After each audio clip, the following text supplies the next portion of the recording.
Good evening, everyone. Welcome to today's session. My name is Adelaja, and I want to welcome you all. Thank you for being with us. Today, we're continuing celebrating Dr. Sunday Adelaja on his 52nd birthday. This series of program is tagged DSA'S 52nd birthday celebration special. And we started on the 1st of May with DSA'S best books. Yesterday we had DSA'S chief values. And today we're continuing on another topic, DSA, a mentor. Like I said at the beginning on the first day, I said we're going to be having different topics, different areas, different speakers who would be talking about Dr. Sunday Adelaja, and to celebrate his life, to celebrate his legacy, to celebrate his impact, and to try in our possible way to talk about the different sides and the multifaceted personality of Dr. Sunday. And I want to welcome you all. If you missed the first 2 days, I would like to encourage you to please go ahead and you could watch it. There's a playlist that is named Demand DSA on Dr. Sunday Adelaja's YouTube page. So if you go to his YouTube page and you search for Demand DSA playlist, or you just search for either of the topics we've had, DSA'S best books or DSA'S chief values, you'll be able to see the last 2 videos. So you're welcome. We're celebrating Dr. Sunday Adelaja. His birthday is on the 28th of May, but from now down to that day, we're going to be having this kind of shows. So you're welcome. Thank you for joining us. On Facebook, I would like to encourage you, if you're watching us on Facebook, to kindly share this link on your timeline. You could share it to the groups you belong to, and you could suggest it to your friends. And on YouTube, viewers on YouTube, you could also share the YouTube link on different social media platforms that you are, and you can invite as many people as possible. Before I introduce the beautiful lady that will be speaking today, I want to announce that we are having a book promo. It is tagged DSA'S birthday book promo, and you could order for Dr. Sunday's books, any and all of his books, at a discounted rate. So if you want to partake in that opportunity, you could write to us at dsasbooks@gmail.com. dsasbooks@gmail.com if you want to partake in that opportunity. And also, after the presentation today by our anchor, we would give the opportunity for as many people who are interested in calling into the studio to share their thoughts, to celebrate Dr. Sunday. And speaking on the topic today, DSA a mentor, or DSA as a mentor, what do you have to say about that subject? We'll be happy to receive you. So if you would like to contribute, you could just go to Facebook Messenger from now. As a matter of fact, you could just go to DSA, to Facebook Messenger, and search for Move Agent on Facebook Messenger. So search for Move Agent on Facebook Messenger and write to us that you would like to call to contribute, to congratulate, to celebrate Dr. Sunday Adelaja's life and his impact, his legacy. All right, so thank you for joining us today. At this point, I would like to introduce the guest and also the anchor for today's program, who would be speaking on the subject DSA as a mentor. Let's make welcome the beauty queen, Elizabeth AINA. Good evening. Good evening, Pastor, Doctor. Good evening. I don't even know how to address you. Should I call you Apostle No, Anu? the name is actually Anu. I'll refer to you as Mentor Anu. based on what the topic is today. So we'll stick to the subject line. Thank you. You're Hello, everyone welcome. as well. Thank you for being here. It's a blessing to be here again. All right. Thank you. Thank you for joining us today. You'll So, be speaking on DSA as a mentor. okay. So Yeah. maybe you have some word of address to begin with. What would you Yeah. like to say to our viewers who are watching before you get Okay. into your presentation? Okay. So I just want to first of all sort of just start by, wishing DSA a very big, beautiful, happy birthday. 52, it's a beautiful age. We thank God for his life. We thank God for his growth. And I'm gonna steal this line from you because you said it yesterday on your own when you do your own show, and it was when you mentioned that we were celebrating the life of DSA. And for me, it's to know that we're celebrating somebody's life, whilst they're still here. It's really a beautiful thing because we are very good at celebrating people when they're gone, True. and the level of how important and how relevant the works that they did whilst they were on the earth would also signify how long we will celebrate them for. Yeah. Because I remember when the Nigerian man who died on the Ethiopian airline, when he passed away, a lot of people started celebrating him because he was gone. We were hearing things about him. His name we'd never ever heard of, prior to his death.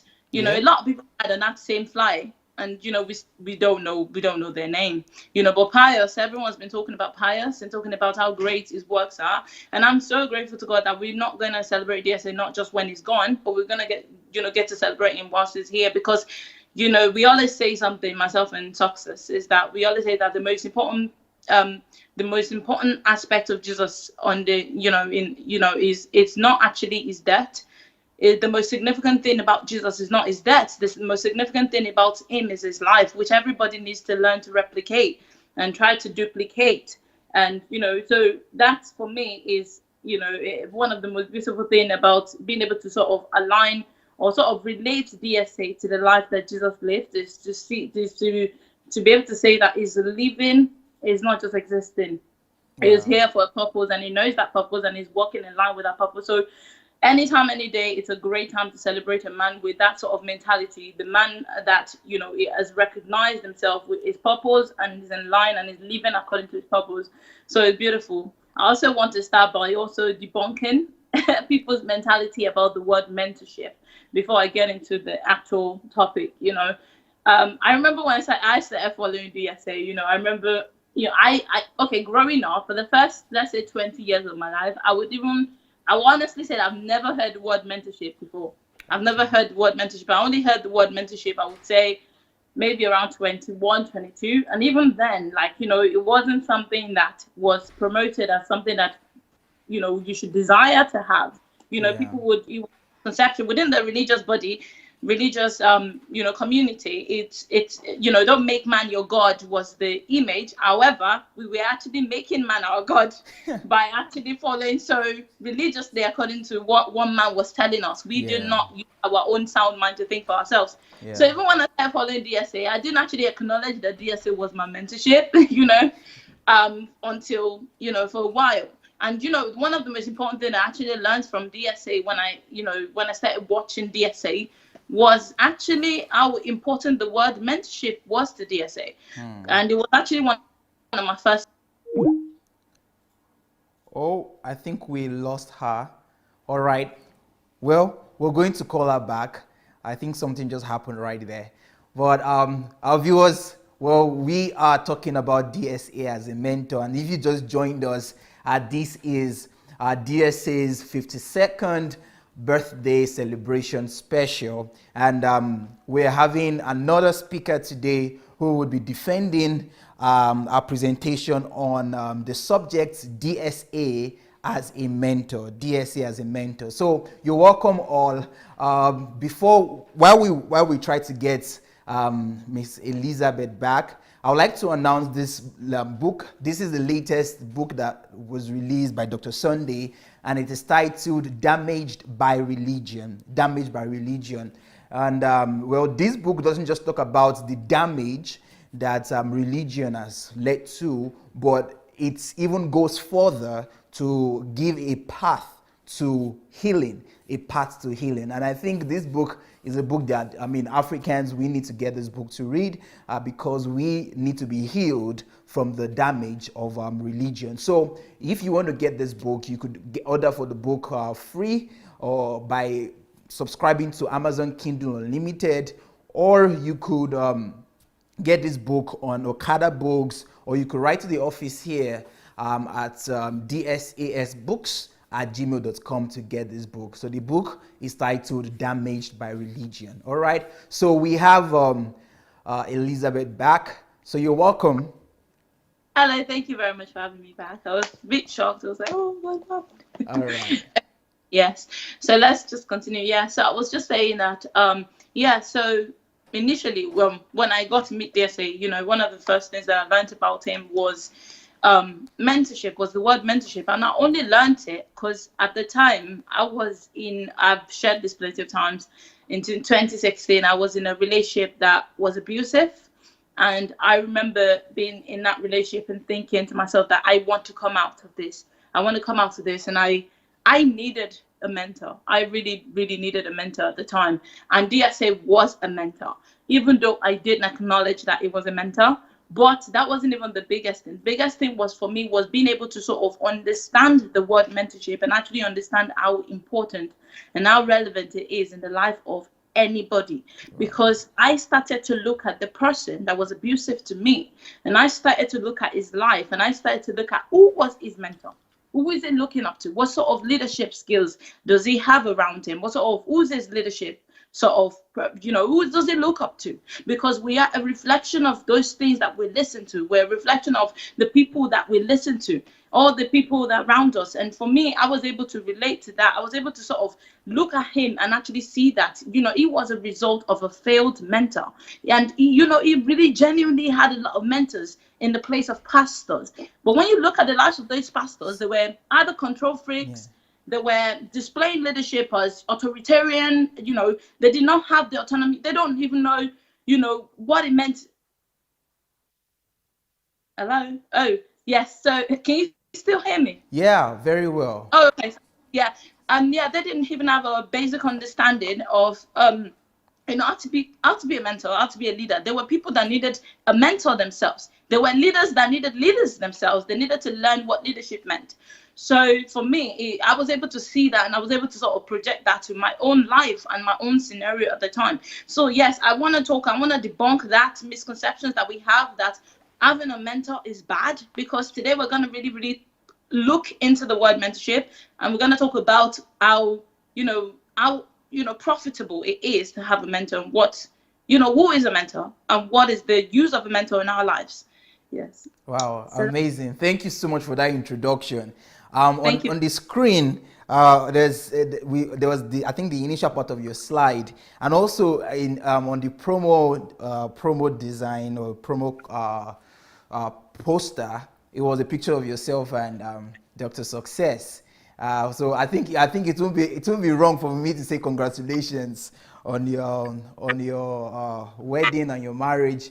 And I think today you would be speaking on behalf of the family.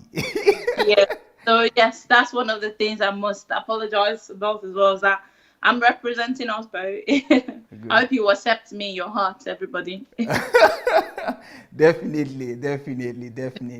All right. So before you get into your presentation, I would like to speak to our viewers who are watching us right now. That was just the introduction that Mrs. Elizabeth just gave, and she has a presentation as I did yesterday, and Dr. Gideon Idowu did yesterday.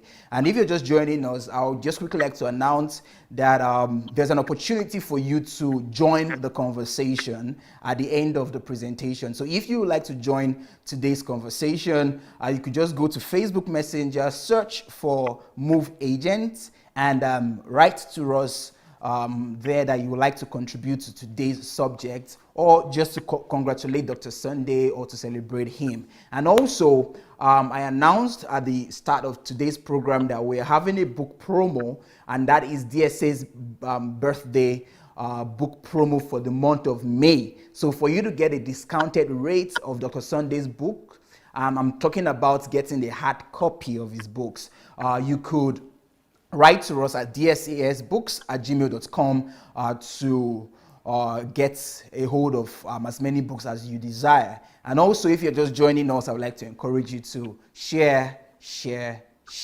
All right, so, well, the floor is yours right now, Mrs. Elizabeth. So please lead us on. Okay, let's just get the slides up. Are the slides up? All right, it will be Rocky. Yeah, it's on now. All right, that's perfect. Let's just on the first slide. Yeah.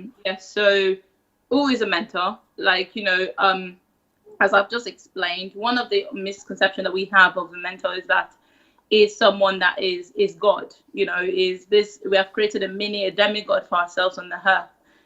But those are all our own misunderstanding. Those are religious views that we formed about who a mentor is. So I don't know how many of us got to watch Dr. Natalia during the last HMT. She was one that she looked at mentorship as a system of change. So that was one of the top, I hope all of us watched it. If you didn't watch it, I do encourage you to go and watch it. Go and find it on YouTube, catch up, watch it. It's very, very interesting. So today I'm just going to talk about myself and Dr. Success put together a PowerPoint slide for yourselves to talk about who a mentor is. And, and we're just going to start with our own definition of a mentor. We've seen the definition, but we put together our own definition. And over time, as we go through the slides, we'll understand why that definition was set.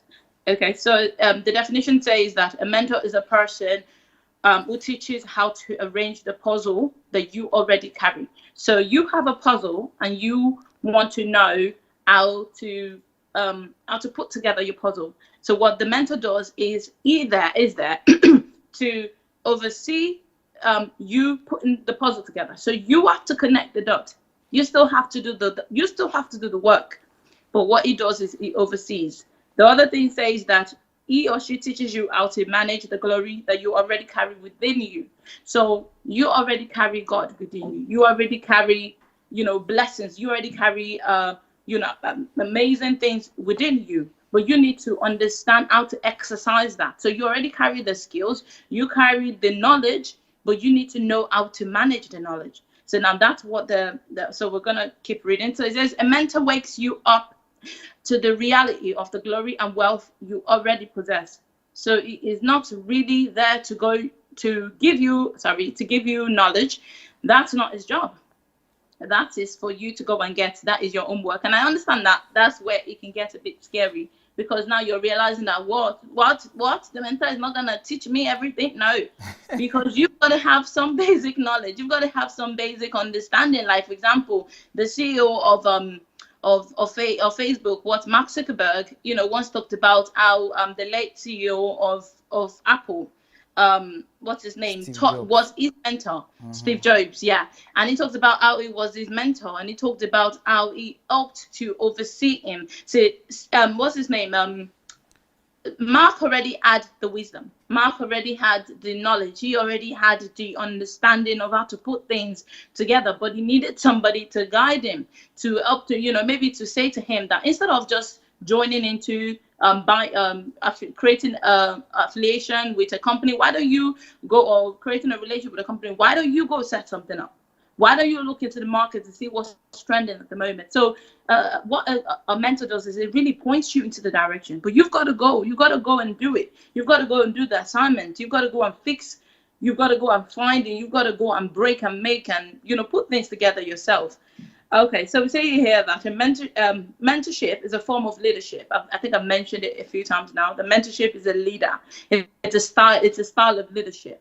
So he is not to serve you like a pastor. So he's not there to rub your head and, tell you it is well. He's not there to pray for you and be like, oh, no, that's not. You've got people that train to do that. Counselors, pastors, they're there to do those jobs. That's not the mentor's job. The mentor's job is to teach you principles And that's exactly why people don't like DSA. That's why people come and attack him. And that's why people say, but why don't you come to Nigeria and do it? Because people want to see results. People don't want people telling them to do. It's not even a popular thing within the Black community. We like the free stuff. Like, we want to see, we want something that's already created. We want something that's already there for us to just come and enjoy. And that's why when you talk to people, they're like, but why don't you come to the country? Because people don't want to know that somebody's got something within them that they can take from. That's something that they can use to rebuild and rebrand themselves. They don't know that, and they don't want to know that. So let's just keep reading. So it says, Ralph Waldo Emerson says, I love Ralph Waldo Emerson. I think everybody knows by now. It says, our chief want in life is somebody who will make us do what we can. That is our chief want in life. And that is what a mentor does. It's going to make you do what you actually can do. So it's not as if you can't do it, but you need somebody to put you through. You need somebody to tell you you can do it. You need somebody to sort of talk you through doing it, convincing you that you can. And I said here that is one of the most funny and quite cliche sort of speech, because it's like saying I need somebody to come into my life and convince me with all necessary resources that I can do something that's actually okay, and that's okay. We all feel, and I said, and that's okay, sorry, that we all feel like that sometimes, especially through the fears of our lives. You know, it's okay that you feel like you need somebody to come and remind you that you can do something. It's okay that you feel you need the extra hands. There's nothing absolutely wrong with that. But you have to understand that you've got to actually allow yourself. And that's going to bring me to my next point, which says that who can be mentored, which says that a mentor can only mentor someone who is already willing to learn. Somebody who is willing to learn. It's not just anybody. It's not just, everybody likes the idea of a mentor, but we'll get to that anyway. But yeah, everybody likes the idea of, I want a mentor. But can you actually have a mentor? Can you have a leader? Can you really sit under the leadership of someone? So we're gonna go into that. The next slide, please. All right. So what's the title of the slide? Oh, it's still under who is a mentor. Okay, still under who is a mentor. Okay. Under who is a mentor, yeah. Okay. So this one, just continue. So it says, a mentor teaches us how to look beyond ourselves. So a mentor is not really teaching you that, okay, do this because you want to be great and that's it, or do this so you can buy a car. No, a mentor is someone that is projecting into the future. A mentor is thinking about a bigger scale. A mentor is someone that is, we'll get down to that. Let's just say, I said, for example, the mentor role is not to keep your eyes on him either. So basically, it's not to keep your eyes on him. It's not like, oh, I want to make you become like me. No, it's not that either. But rather to help you realize the blessings that you can become to the world at large. Beautiful. So it is not about the mentor. So your gaze should not be about who is this person. And people become so nosy, nosy as people, because people start thinking it's like going to a lecture room, yeah, and my lecturer is there teaching me everything he can about supply chain management, and I'm thinking about how many children does he have. Does he sleep around? Does he have a problem? Does he have a problem he's battling with? That's none of my business. So it says that now, if the person you are looking at, for example, looking up to is your pastor, then you will only be as great as a pastor. What I meant to say about that is that if you are only looking up to your pastor, remember, a mentor is not pastor. So it's not there to just make you feel good. It's not there to be your friend. It's not there to just, caress your ego. It's there to, to speak to you about the things that you want to achieve and actually bring you principles on how you can actually achieve it. So a mentor's focus is not for you to be like him. So the message is not for you to gaze your eyes on him, focus on the gaze. The focus is to gaze your eyes on where he is taking you, or you will miss it. So I just mentioned that. So it is not your job to be assessing his life. Focus on the expertise when the focus is too much on him. You either secretly make him your God. Okay, so when this focus is too much on your pastor, oh, my pastor, your mentor, oh, my mentor is amazing. Like I was using the example of my ex. Like, when you make them your God. So now when they say to you, I remember my ex, I would say to him, let's go on a date. And it would say, if I miss church, my pastor's going to be angry. What do you mean go on a date? Don't distract me. God needs me. And I remember all this stuff, and it makes me laugh sometimes. But, I think about it, it's because he has made that person his God. He's created fear in his heart for that person. But the thing is, a mentor doesn't hold you down. I mean, at the end of the day, is I can get off the class and walk out of my lecture if I don't want to be there. That's how it is with a mentor. You've got to come with your own personal devotion. So that means that your motivation comes from within. It is not your mentor that's going to be motivating you. You've got to find your own motivation. You've got to listen to his motivation, is him, so that you can learn and grasp things from him, so that you can use it to build yourself. So when you're coming to be mentored, you've got to come with that mindset that I'm going to be open to change. But it's not there to say, sit there, I beat you, or you missed, your health. It's up to you to devote yourself to be mentored. And, I'm going to be quite harsh today, but it's because we need to, it's just the truth. It's the truth. So it says here that, okay, so you secretly either make him your God, or you quickly start finding fault in him, because the role has not been clearly defined in your mind. So your mindset has not really been trained. So, for example, like I was saying about my lecturer in supply chain class, if I come to him, if he's teaching me and I'm too focused about the fact that, oh, I had a failed 30 student last year, or that man is really strict, then I'm creating a mindset about, I'm not really listening to what he's teaching me now. I'm focused about stupid things that don't concern me, external factors, things that are none of my business. That's what I'm thinking about. And that's the problem. We can't keep thinking like that. That's not his job. It's like, for example, when Steve Jobs was training Mark Zuckerberg. Imagine Mark was just, focusing and thinking, does Steve have 5 kids? The focus is that Steve has an expertise in the market. I can learn something from him. You go there, focus on what you want to get it and go. That's your business. So if your dream and vision is only susceptible to the 4 corners of the church, then you will only be as great as the church and useful in a building for selfish reasons. But remember, the dream is to look beyond yourself. Remember, it is not about me. Most people in the 4 corners of the church are there for me. What can I get from God? What will God give me? How will God bless me? What quick blessing, miracle. It's easy to go to church than to go to listen to DSA. It's easy to, because there's somebody here teaching you principle, but there's another pastor promising you, if you invest 5,000 naira, God will double it, God will triple it. It's easy for us. You quickly watch as people become thieves. Everybody's a thief. The pastor is trying to rob the members are trying to rob God. Everybody's trying to rob each other. And it's really, really sad, because that's not the principle of life. How we always say the truth is universal, because it's about principles. That's what makes things work. It is not about, oh, I feel like this, or my religion feels like this, or my culture feels like this. It's not about feelings. And that's one of the things that Miles Monroe tried over his days to conquering feelings. You can't be looking at life is not about feelings. It's not about emotions. You've got those feelings. We can't get rid of them. God gave it to us, but we've got to know how to mind them. We've got to know how to train them so that we can use them to bless ourselves. I'm just gonna stop here for a couple of seconds, so that for a couple of minutes, so that we can listen to what a mentor is from the horse's mouth himself, from DSA himself, so that he can tell us what it is to be a mentor. And we've got a video that we're gonna just play very quickly. I hope everybody doesn't mind. So I think there's a video, right? So let's have the video there. It's just the first 5 minutes. All right. Okay. So we'll have the video right now. Hello, everybody. Welcome to a week that we are going to be talking about mentorship. Now, why do you need a mentor? Or why everybody needs a mentor? Why everybody needs a mentor? Now, why do we all need a mentor? A mentor, my friend, is priceless. And what makes a mentor priceless is because it teaches you from his years of experience. Now, in that experience, there are pains, there are bad times, there are good times, there are challenges, there are troubles, there are sorrows that he had overcome and he has amassed on himself over the years.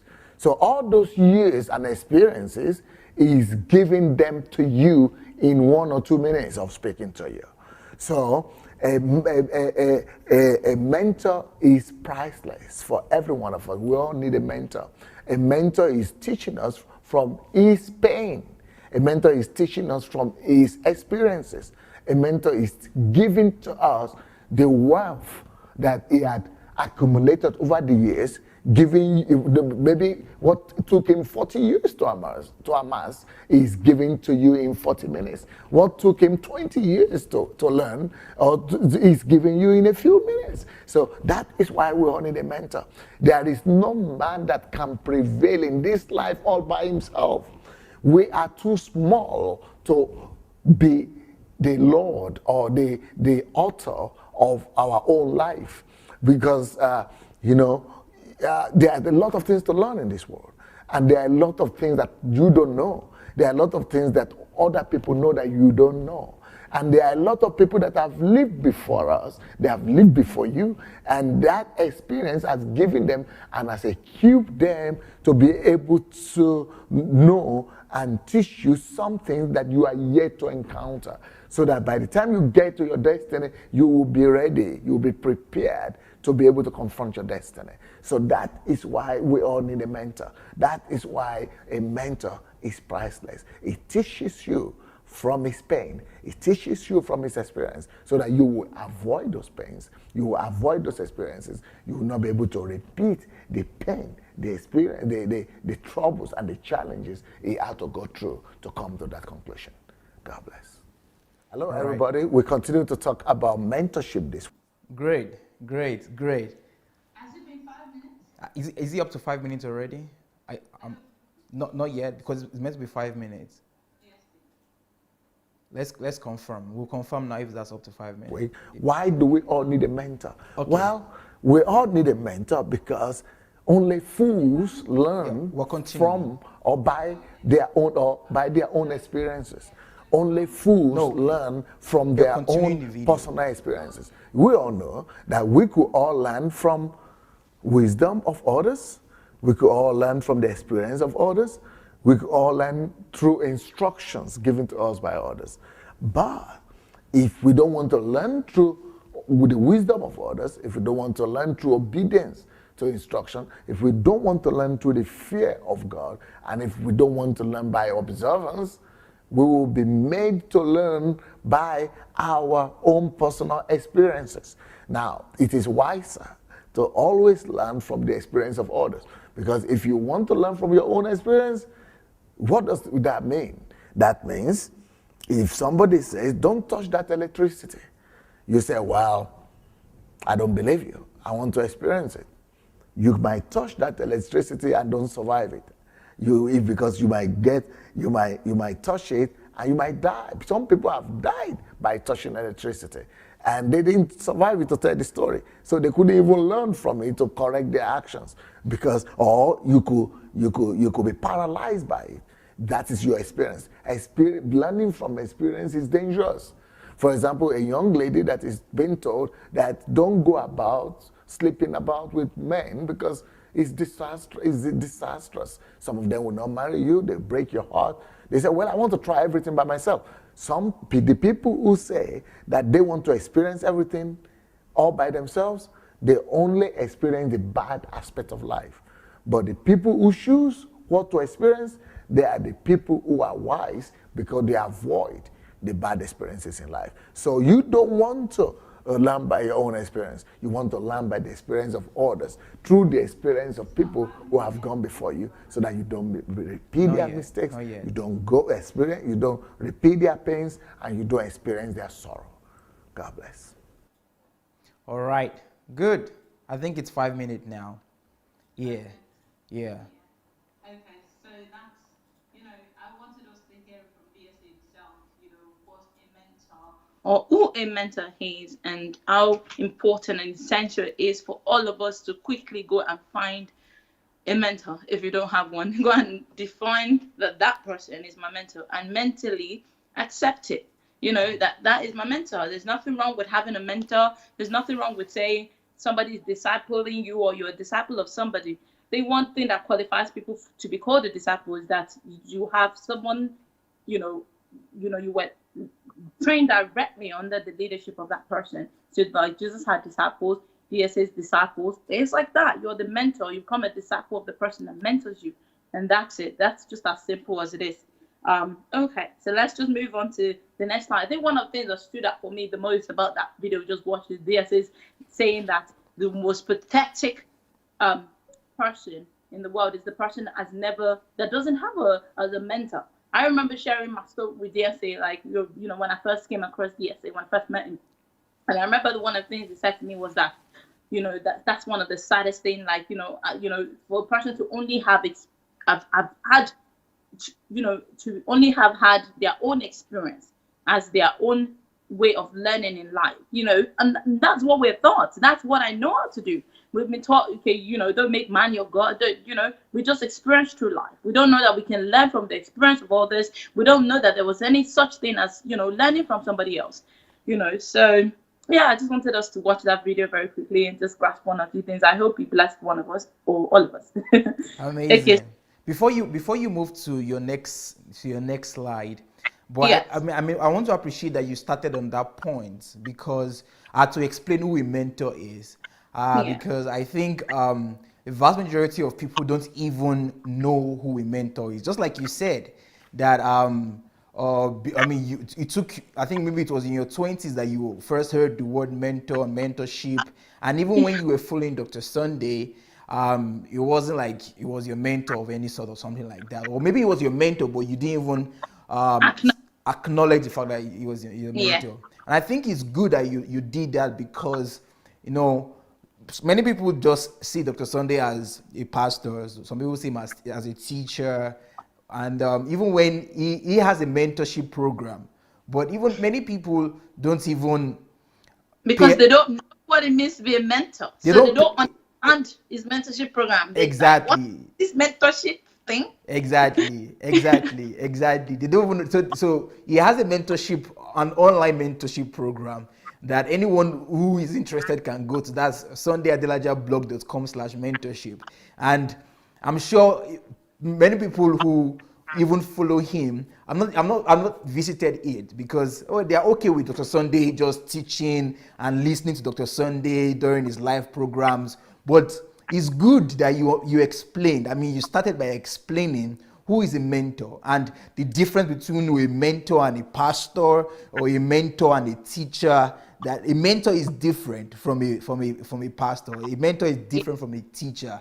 And perhaps after your presentation today, we'll have more people who will be interested in going to register for the mentorship program, because many people also who have registered, when they got into that program, I've had Dr. Sunday share some testimonies of some people, and they said that the mentorship program is even more sophisticated and more comprehensive than what they did as master's students.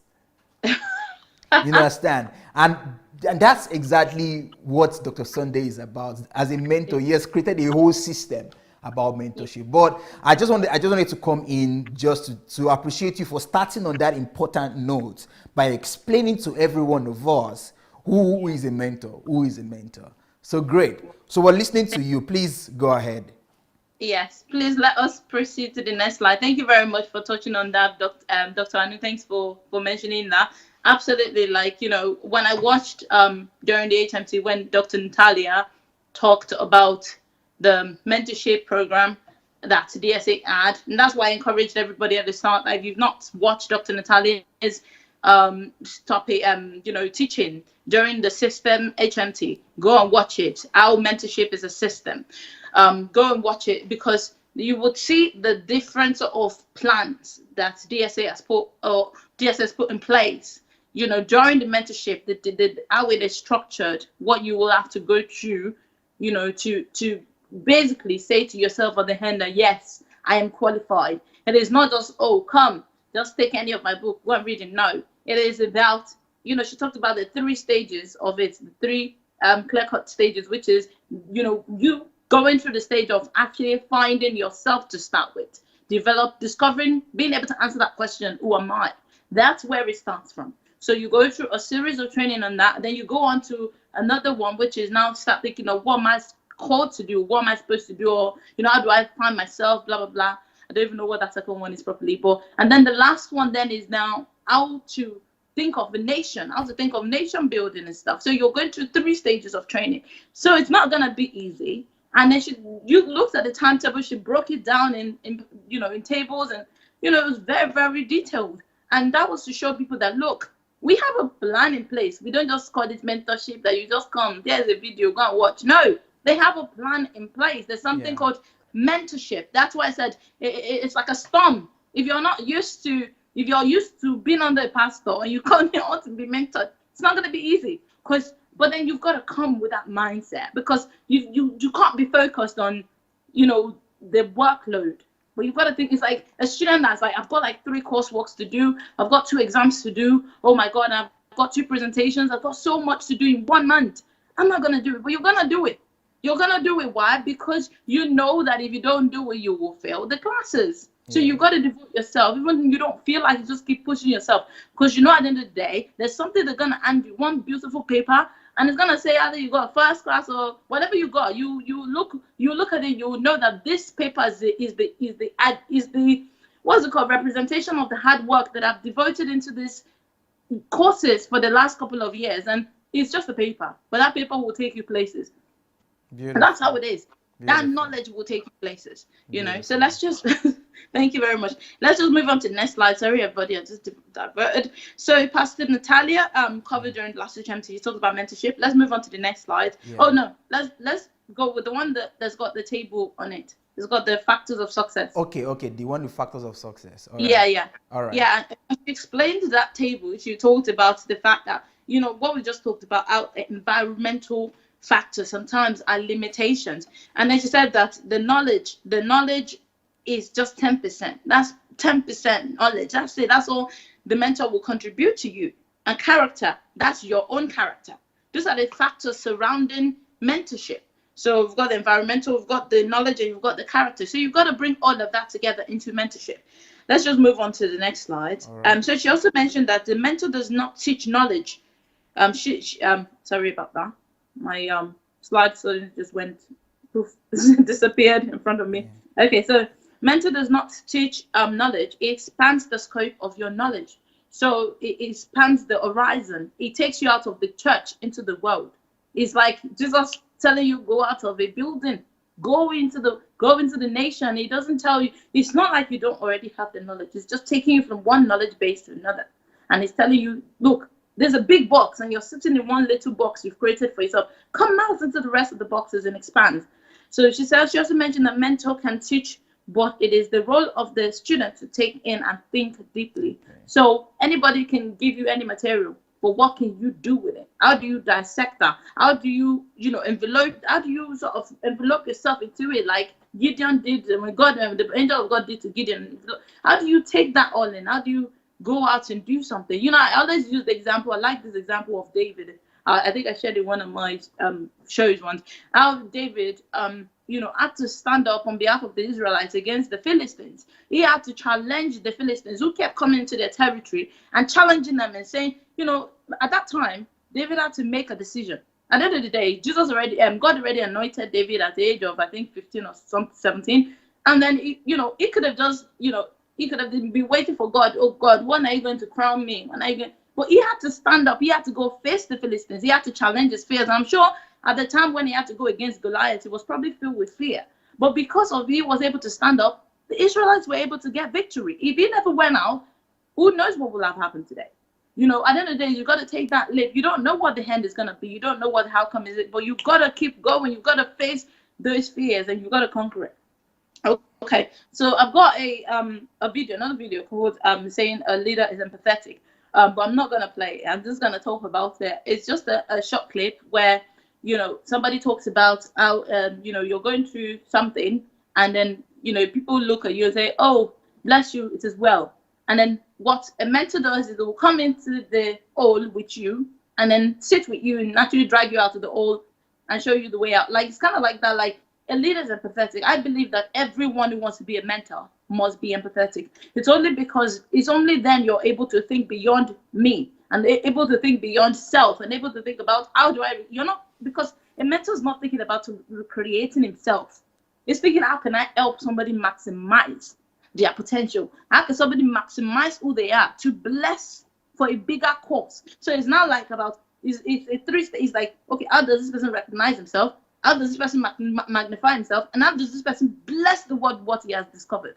So that's how it is. It's not about just saying, I trained him. he became like, he's a good pastor now. It's not like that, because it's so much more. It's about representation. Okay, so let's just move on to the next slide. Got a few slides to cover. Yeah. All right. Yeah. I don't know if you got any questions, Dr. Okay, so we're moving, after the leader is empathetic, we're going to the next slide. Yeah. Yes, please. All right. Okay. Yeah, so this slide is called Man Mentors Man. One of the things I've been hearing about a lot lately I find it quite funny on Facebook, that, people have been saying, maybe even among people, reformers, is that, oh, Jesus is my mentor. What does that mean? What was Jesus is my mentor? What's that? Jesus already mentored the people he wanted to mentor, the 12 disciples. He already did that. Now you need to let somebody else mentor you. You need to listen to a new mentor. There's a new mentor has come. Every stage of every man's life, you meet a mentor. It's not about waiting for this. You cannot just have one mentor and then this mentor is a spiritual being. People just think you're psycho. Like you gotta understand that Jesus' teachings are there to guide you. Just the Bible says it's there for reproof, for you to understand historical information that has happened, things that you can relate to, how God relates with us, how God wants to create a relationship and connect with you. But if you really want to learn the principles of the present day and age, the time is about time. That time has evolved when a new time. You need a new mentor in the new time that has experienced it, over a certain, over the course of time, Anyway, so let's just see what they say. So it says, man mentors man. Jesus is not the only mentor. So it says, behind every successful person, there is a mentor. That's a popular saying. That means that when you become successful, you ought to look back at those who mentored you and learn from them and carry the legacy on. So you've got to recreate the legacy. And then it says, I like Denzel Washington's quote. It says that, show me a successful individual and I'll show you someone who had a real positive influence on his or her life. I don't care what you do for a living. If you do it well, I'm sure that there was someone cheering you on and showing you the way forward, a mentor. Sure. So that it's because there's always gonna be that, and that I mentioned here that Denzel Washington himself was someone that was mentored by Sidney Poitier. I don't know how many of us know Sidney Poitier. He's one of he's like 93 years old now. He's one of the greatest. He was the first ever Black American actor to get an award in some sort of special award, and it was the first Black American actor. He's like 93 years old now, and the age factor is always a blessing. The age factor is always, especially when the person is open-minded, the person is woke, not just, oh, the person is my pastor, but rather because the person's got something to offer you because they've gone through that same or similar experience, and that's that's a massive blessing. So yeah. So that the show me successful person, there's always going to be somebody behind every successful person. There's always going to be somebody who mentor. So that means if you want to be successful, it might be wise to get yourself a mentor. Because behind every successful person is a mentor. If you're struggling, you're wondering why, maybe because you need someone to just put you through. Maybe because you just need someone to just look up to. And it doesn't have to be someone you know. I think I mentioned that there as well. That you don't even have to have met the person physically. And I mentioned that I think the problem is that we think maybe it's someone that we have to have known, physically. However, the majority of us have been mentored by DSA over the past years, and I've never actually met him. I have never met DSA, but we know him through his works. His work speaks volume for him. His works goes to different countries for him. His works, you don't even turn on your phone, go online, buy some books, listen to stuff. Join the mentorship program. Challenge yourself. And then you'll see eventually that, whoa, okay, you know what, maybe I hadn't actually been mentored my whole life. Maybe I need to cleanse myself. There was a reason DSA started the mentorship program, and it wasn't for self. It wasn't so he can give himself glory, no, but rather so he can help us understand the potentials to debunk all this rubbish that we carry within, and to help us to realize that you can be a better version of you. You can be an amazing version of you, and don't push it away because when you're trying so hard, when I was growing up, I read something that Sister Vic, posted recently, and it was about being normal. And she was like, that people are normal, that she was trying her whole life to be like everybody else. She wanted to be normal. She wanted to be just like the rest of everybody in the world. But she realized that, when she grew older and through experience, she came to understand that, wow, I don't want to be, I'm the best version of, I think her name is Chibuzo or something, or Chizoba or something. And she was like, she was the best version of herself. And for me, I was thinking to myself that day that, I realized that when we try so hard to be normal, what we're doing is we're trying to kill the best version of ourselves. We're trying to take on a less awesome version of ourselves. We're trying to say, you know what, I'm too good. I'm too good. I don't understand this greatness. Let me just be like everybody else. But the thing is, there's nobody that is supposed to be normal. There's no such thing. You're supposed to. Thank God DSA wasn't normal. Thank God Martin Luther King wasn't normal. Thank God Sidney Poitier wasn't normal. Thank God Desmond Washington isn't normal. Thank God great people that we know of today are not normal. So let's just carry on so that we don't spend too long. Before you, I would interject again. That before you continue, I know you have a lot of amazing stuff to share with us. But just to highlight some of the things that you're saying, I don't know if people are really listening to you. And I don't know if people are able to pick out some important points that you just made. But I mean, you made some very profound points because you started by saying that Jesus is not the only mentor.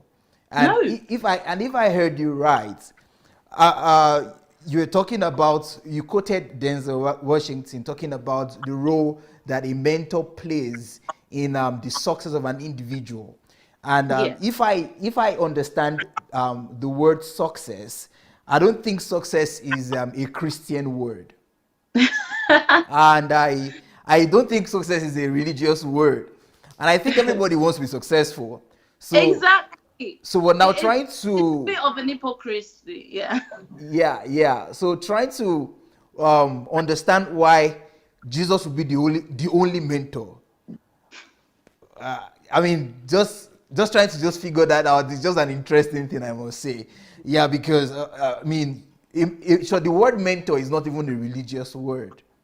If I understood your explanation, yes, there's nothing religious about the word mentor. It's just someone like you started by saying that a mentor is someone who is not there for your comfort. It's not your pastor who wants to rub your head and be telling you sweet words that you're good. But that your mentor is there to push you, to shift you from your comfort zone, to push you, and and something you said that was very good is to expand you. I mean, to expand your capacity. Out.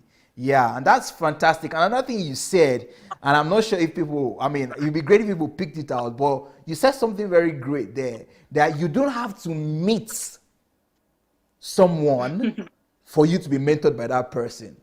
And that's interesting because we're talking about DSA as a mentor. And hopefully we'll have people who would call in today from different parts of the world. People who have not seen Dr. Sunday. I mean, they don't know what his skin feels like. They've not touched him ever. Yeah. But they are wherever they are, either in America, either in Asia, either in Africa.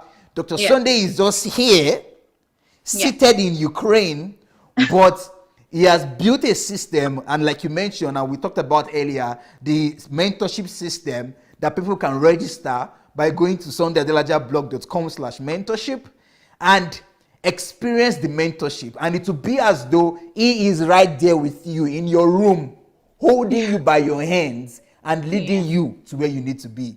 So that's great because many people, they think to just have a mentor, it has to be someone that you're always with, spending time with. But, Dr. Sunday has all of his materials. Now, I don't know, Elizabeth, can you now understand why Dr. Sunday always says that for you to say you are following me, or for you to say you understand me, Dr. Sunday always says that make sure you listen to at least 200 of my messages. Maybe you can explain that. Maybe people could understand the concept of 200 messages as regards DSA as a mentor. Okay. So basically, the truth is that you can't sit on the one message or a few messages of someone and think you know him. Remember what we talked about, distraction. Because the problem with people don't know what that word mentorship means. They don't have a clue. So when they meet somebody, they start relating him to a pastor. When we met DSA, everybody starts pastor this. He had to come and say, look, your fans, I'm not pastor. I'm doctor. Call me doctor. Don't call me what do you call it? Don't call me pastor. I'm not pastor. I am Dr. Sunday. That's what my degree says. I'm a doctor. And that's it. Recognize me by my level of achievement. That's it. Don't come and say, okay, you know what? That's because people have come out from the mentality of pastor. So when you come, and you know what they do is they judge their pastors, because they're also coming from a place of judgment. They're coming from a place of condemnation. So when you come out of that into the light, sometimes you start going back. It's like taking someone out of village, but they're still sort of partly in the village because they're still behaving like that. That's how it is. We've got to understand that it doesn't happen overnight. Recognizing DSA as your mentor, or even understanding what it's trying to do, it's not process, the process of mentorship. Yes, he's not saying I'm your mentor, but that process, that price. Right. Yeah, and then when you've taken it long enough in, then you're able to say, okay, you know what? I grasp him now. I get what he's saying, but now I need to take like about 3 months to go and into solitude. You don't just hear him and say, oh, that relates to something, and just think that's no, because that's not who DSA is. Not saying, look, I'm perfect. It's not saying I'm no pastor. It's saying, look, I'm your teacher. That means focus on the message, not me. It is not about me. When Maya Angelou was training, what's her name? Oprah Winfrey. Imagine if Oprah was too busy looking at Maya Angelou and saying, what does her life look like? What does she look like over there? That woman has been divorced, or that woman has a problem. What if she was focused on stupid things? No, it's not about the distraction. Focus on the message. Focus on what she's trying to do through you or in you. That way you can really, and that's why DSA says, look, don't come here thinking you're my friend. Don't come here. I don't need a friend. If you come into DSA, know that you're coming to be mentored. DSA is so underappreciated, because I'm like, how many of y'all can go to your geos that all they have to do is lay their hands on you and see them? DSA welcomes everybody and says, come and learn. Come into my classroom, come and learn. And people don't get that. They still think it's about him. They think it's trying to, but the thing is, it's from that mindset. It's like it's a failed nation. But that's something that I was actually going to address in the slides as well. Right. It's a result of a failed nation, a failed, training, a failed background. And it's the result of what we've been taught. And that's what you see people expressing and exerting. Wow. Fantastic. All right. Yeah. So we're moving to the next slide, right? Yeah. All right. Moving. So I said mentorship. A man mentors man. Still man mentors man still under that. Okay. So still under are we in the previous slide that talked about that you had the Jesus is not the only mentor, or the next one? The next one. Okay, the next one. Okay, good. Just man. Yeah. So this one is just talking about the examples of men or man or woman in our day and age, or in history, that has mentored another person. I just included how Oprah Winfrey was mentored by Maya Angelou. I already mentioned that earlier, the late poet. The former, I mentioned about Mark Zuckerberg as well as Steve Jobs. And I talked about, President Benjamin Mays was outspoken critics of segregation before the rise of, it was also the mentor of Dr. Martin Luther King. Mother Teresa was also mentored by a father, everyone knows Mother Teresa. She's very popular for, in her 20s for, operating orphanages and stuff, 8 hospitals and stuff. And she was mentored by a man called Father Michael Van der Peet. And they always say that there's no way you talk about the story of Mother Teresa without bringing in Father Michael Van der Peet. And, Mahatma Gandhi was mentored Dr. Martin Luther King as well. He also mentored Nelson Mandela. Vikram Saribai mentored APJ Abdul Kalam. Martin Luther King then eventually mentored. So he did not only get mentored, he eventually mentored somebody else. He mentored 2 other people, Jesse Jackson and John Lewis. Was able to mentor those other 2. That's it. It's about sort of transferring of greatness into the next generation. You're not really recreating yourself, but then saying that, look, I've been great because of somebody else, and I want to pass that on. Okay, so let's not spend too long on that slide. Let's move on to the next slide. All right. Next one says, mentorship can solve the problems in the world. This one's quite funny. We're getting really serious now. Okay, so it says here that the goal is to create people who can transform nations. Remember, the goal of mentorship is to create people who can transform nations. Is to create people with the mindset of change, with the mindset of growth, of development, elevation. It's like creating people with a brand new mindset of wanting to be a blessing to someone, wanting to be great, because they understand that their contribution. There was something that you taught, Dr. Anu, in one of your previous teachings on values, and it was when you talked about purpose, and you talked about the fact that each and every one of us has a purpose, and we must, without you, every problem you mentioned that every problem that you see in the world today is a result of somebody that's failed to identify their purpose. It's like when you fail to identify how great you are, then you fall short of how great you can be to a blessing to them. So when you see a problem, you're like, why is that problem? It's because there's somebody, it's you. Maybe that was your job, but because you failed to groom yourself, somebody else has to come and do the job. So the failed leadership, I talked about the failed leadership, the failed countries, the failed marriages, the failed parenting, the failed systems are all results of lack and good mentorship, or the evidence of a bad one, and can all be fixed with good mentorship. So one of the John C. Maxwell says that one of the greatest value of mentorship is the ability to see ahead of what others cannot see and help them navigate the course of their destination. So that was something else that Pastor Natalia covered when she talked about mentorship, was also the fact that a mentor will see because he has the experience. It's all about the experience. It's literally, that's what it is. And I think I mentioned here, there are a lot of people, I don't know if it's this slide or the next one, there's something to do with that anyway. So let's just keep reading. It says, a lot of people have no sense of direction. I learned very quickly the importance of mentorship and how the man or woman turns out without the mentorship and the absence of good one. I mentioned that earlier, whilst watching DSA. I've realized that the majority of our men are told that they will become leaders. I'm talking about husbands now. A lot of our husbands are told, you are going to be a leader, but they have no clue what it means to be a leader. They have no understanding of what leadership or mentorship means. They have no understanding because they did not have any mentor to show it to them. And the majority of the mentors they had were either poisonous ones as well. So the majority of people in leadership, in our place of leadership, as presidents, governors, senators, everybody, majority of them do not have had never had a good mentor. So they just go there and display pride and ego.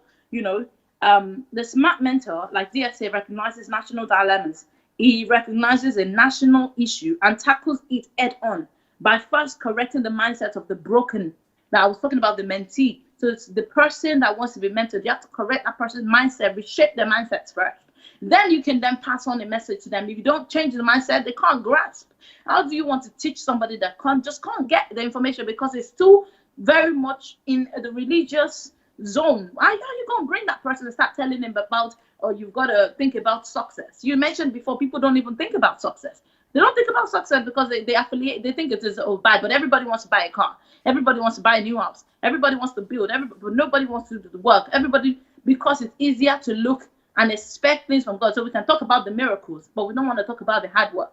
That's why somebody once made fun of us that when you invite a Nigerian man to come and do interviews, sir, how did you achieve it? They would say, it was God. It was God. Because we can't even talk about the process that it took us to achieve a thing. It's so funny, like we can't even say, okay, I did it, or it was I took a few steps, I reduced the number of food I was eating, and it was like, oh God, it's just God, like, so shameful. Okay, so so everyone meets a great mentor at the point in their lives, that's something else that I mentioned earlier, that we meet a mentor. I needed a mentor at the time I met DSA because I needed it. And I didn't know, even though I met him and he was mentoring me, at the time you met Dr. Sunday, right? Yeah. Okay. Yeah, and I needed one and I met him. So we all meet one. We meet our mentor. So recognize your mentor. Acknowledge that guy is my mentor. There's nothing shameful about it or something bad about it. There's nothing evil about it. Nothing spiritual about it or devilish about it. It's not superstitious and it is not blasphemous. It is correct and it is relevant for the kind of life that we have to live on this earth. We need it. Okay, so let's move on to the next slide. Yeah, before we go to the next slide, I'm just feeling that there are some of the viewers who are watching us right now that I believe they can resonate with what you're saying, because I mean there are many people who call Dr. Sunday my mentor, And so there was a caller yesterday who called in, and you were talking about, you just talked about how problems can be solved through mentorship. And I Yeah. remember a caller who called in yesterday, and he talked about how just being a mentee or a disciple of Dr. Sunday, his mindset was changed. And Wow. he had a car, a personal private car for himself that everybody wants to have that personal car, private for me, I mean my family, and then I cruise. But you mentioned about the change of mindset that Yeah. happens through mentorship. And that's what many people don't understand too with Dr. Sunday as a mentor. At DSA as a mentor, it is about, mentorship is about changing your worldview, changing your perspective. So this man who called yesterday, Mr. Olarewaju, do you know what he did to that his car? He sold his car. And he said he bought a Sienna. That's a bigger car that can take more people. And guess what? What he does now is that he solves the problem of people who don't have cars to go to their destination. Or if he's going to another city or another place, he takes his car that he bought, that is a Sienna now, and he uses that car to carry people. Wow. So from having a private car that's just for your own comfort, but listening to Dr. Sunday, having a change of mindset, which is about mentorship, it changed his mindset that it's not about me. I am here to solve a problem. There are people who are walking who don't have cars, and I'm here in my own car alone. But through the change of mindset, he sold his car, meaning it sold his comfort. And you talked about a mentor not being here for your comfort, but he's there to give you the truth. Out of your comfort zone. Exactly. So this man sold this car, and this guy, he's not seen Dr. Sunday ever. He was saying it yesterday that he would really love to come to see Dr. Sunday, to shake his hands, to hug him. So he has not seen Dr. Sunday before. He had not come close to Dr. Sunday before. Just through the messages of Dr. Sunday, he had that change of mindset. And now he's solving the problems of people. No matter how little we think that is a major shift that happened. And I'm sure there are people who are listening to us that would have more testimonies. And that's the reason why I want to give out this invitation to everyone who's listening to us right now. Maybe you have an interesting testimony. You have maybe an example of a shift that you had in your mindset and some problems you are solving in the world right now because of the mentorship that you've received from Dr. Sunday. I think it'll be fantastic if the world would hear your testimony. So if you would like to call in, please just go to Facebook Messenger, and right now you can do that. Just go to Facebook Messenger and write to us that, hey, I have a testimony. I want to share my testimony. DSA has mentored me and I've experienced this change in my life in this area, and this is how I'm changing my world. I think that kind of testimony from you would definitely give a lot of people courage, help people understand why, DSA as a mentor, what can happen in their lives, what can happen in their minds, what can happen in their community just through this subject of mentorship that Elizabeth is sharing with us. So please, if you want to share your testimony, why not just go ahead right now and write us that you'd like to call, and it would be great to hear your testimony. All right, so thank you very much for that. Would continue with Elizabeth right now. Okay.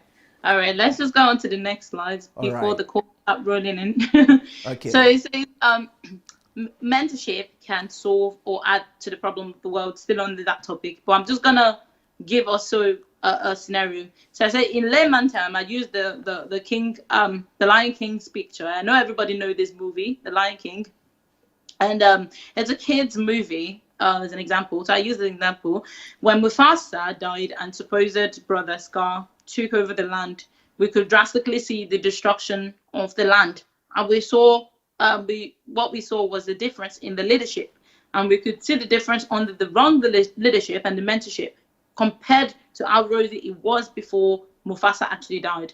So I realized very quickly that the person who we look up to can also decide how greatly or how limited we rise. So whoever you pick as your mentor would decide a lot of things about yourself. It's about how you dream. It's about how that person pushes you. How hard is it that the person pushes you to want to become greater, to actually go. Not somebody that's telling you to wait for God to come and do. Not somebody that's teaching you to whilst patience is very, very important and highly essential, but not somebody that's telling you just sit around and be praying, So know who is it exactly that you're picking as your mentor, because that really would determine how the land. I mean, look at those two pictures. Which one? Where would you rather be? Would you rather be on the left, or would you rather be on the right? Would you, where would you? I would want to be on the left, because look how beautiful it is. Look at the land. Look at the greenness. Look at everything. Yeah. But look at the dead land. Yeah. That's just a simple children movie that taught us just how important and relevant leadership and mentorship is. When you have a good leader that is not about me, but it's rather about how great can others be. The leader will produce what's on the left. When you have a leader that's about what can I eat, people were starving, dying when Scar was the king. There were people that obviously the animals were dying, and dying off. All the trees were dead. There wasn't even a single tree left. Sun even stopped shining. Look at the sky. It just looks messed up. That's not the kind of atmosphere that you want. That's not what we want to create. That's deadness, and that's how it is. When you offer your life into the hands of the wrong mentor, and you make your pastor your mentor, then you have to remember that your pastor is not your mentor, and it's because your pastor is caring, loving, and that's not his role. So you've got to recognize that. So, yeah. Should we move on to the next slide? Oh yes. Okay, so the qualities of a mentor is one of the experiences. I've already mentioned this before. Okay, but I'll just mention it very briefly again. I said that one of my experiences when I met a quality. Oh yeah, I'm mixing it up now. Sorry. A mentor is one we experience. So when there is a mentor who has experienced something literally, then there is no need for another victim. There's no need for you to feel. So it's simply learning through their experience and expertise. I think that's what I was saying about when I met DSA, and DSA was saying to me that, it felt really sad that I had to go through my own experience to learn. And, Bill Gates' wife recently said that in an interview with Oprah, I don't know if many of us watched it, I think it was last Sunday, and she mentioned that she doesn't just want to help one person, she wants to help all. And that's what a true leader, that's what a true mentor does. So a mentor does not just set one loser, breaks all free. And that's the problem with people that follow DSA. I remember when we first started listening to DSA, people would say to DSA that, so why don't you just write to the pastor directly? It's that mentality, is that plague of silence. Is the African man has a plague of silence. It's like, we just think of minding my business. The mentality we carry is that, let me just, we don't have a world problem. We see a problem. We all talk about the problem, but then we all mind our business. We have a problem of mind my business. So we tell DSA, why don't you go direct? Because we really want to help one person. But remember, the mentor is not thinking of helping just one. The mentor is thinking of setting everybody free. It's not, so if it goes directly to one person, set the church free, it's not about setting a church free. It's not about it's about setting the world free. Everybody needs to hear the message. So all this goes silently is because of that mentality that people are formed as well. So before you move to the next point, there's something you're saying that I think it would be very great if you share a very practical example, because for me, I think using your life as an example would be great.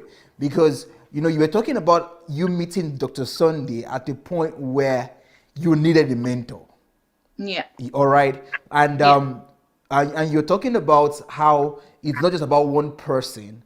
And looking at you now, I mean, you're a voice. Anyone that doesn't know Elizabeth that you know on Facebook, I don't know who you know. Because, I mean, it's like when you come out for your programs and you're speaking and you're bringing liberation to people. So it would be great if you can share how what you just talked about, you meeting Dr. Sunday, just with a very practical way, how you met him at the point where you needed a mentor, and how right now you're practically mentoring people, even if you don't agree with me, but you have your platform where you speak to people, where people come to you, and where you speak on certain subjects. So I think from your life, if you can share, if you don't mind sharing your testimony, I think people can borrow a leaf from you to see how from not having a mentor in your life, you got a mentor, and now you're practically mentoring people on your platforms.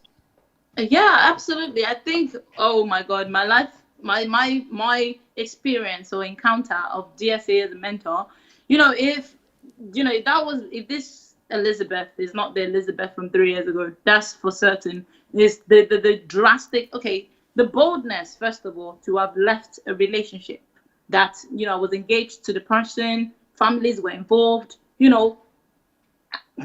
where's old Elizabeth going to get that from? Even though I always had this sort of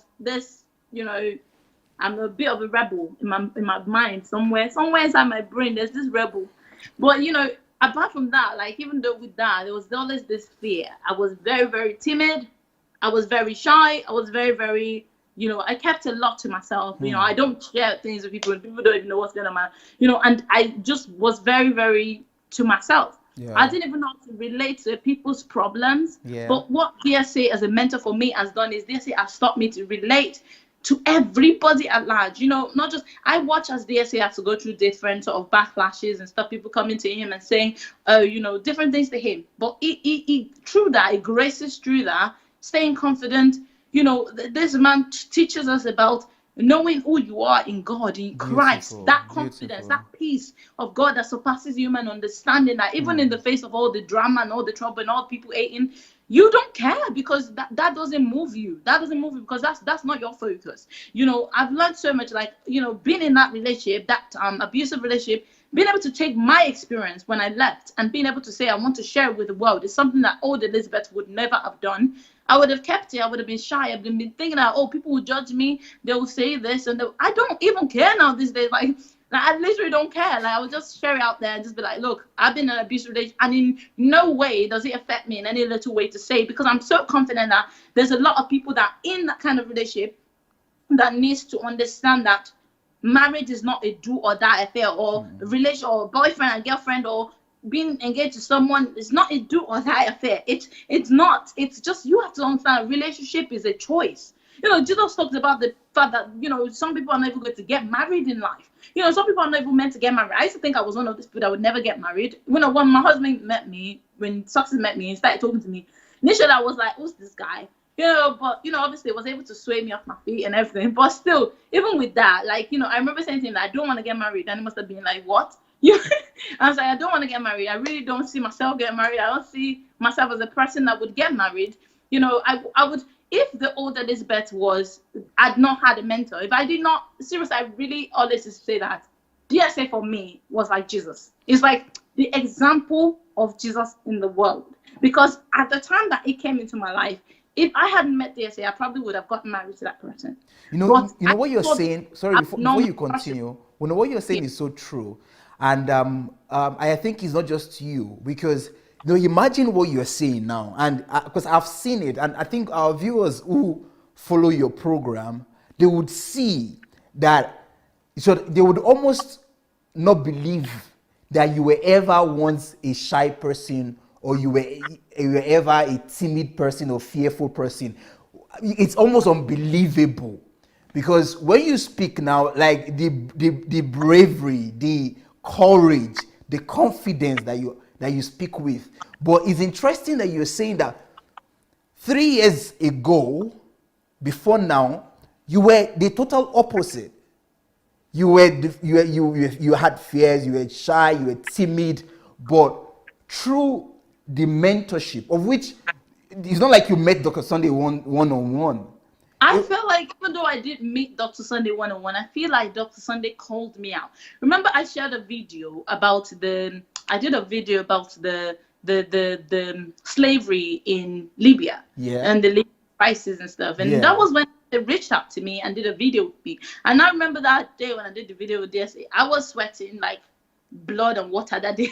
Wow. I finished the show and I was like covered in sweat. You know, I remember just thinking, oh my God, I don't know what but I remember DSA writing to me after saying that you were very confident. You were very, I'm like, who was confident? So he was calling out confidence from inside of you. It was calling me out. It was challenging me. It was telling me to come out of my comfort zone. I was fighting. I was like, I don't want to do it. Wow. I don't want to do it. And over time, I was able to sort of build.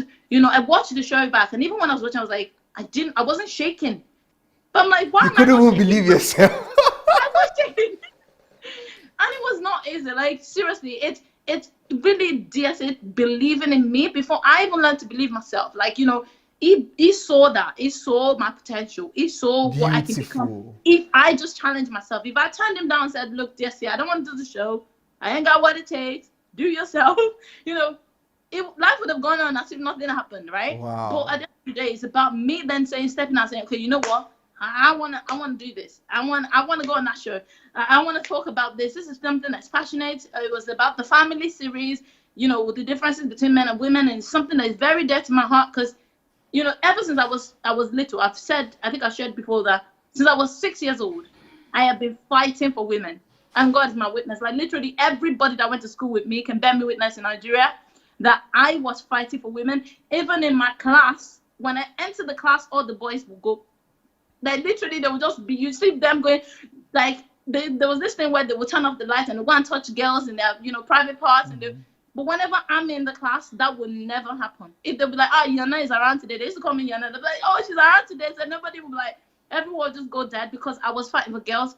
When we watch TV, I'm constantly fighting about in Hollywood and fighting about this. And, so for me, like when I, got to see DSA, and DSA was like, okay, this girl. And I was thinking that, for the first time, and I got to speak about these things that have been in my heart for so long, that I was able to come out of my own, like a little box and be like, you know what, these things are of passion. I don't care how many mothers are going to write to me after I finish the show because I have a lot of mothers.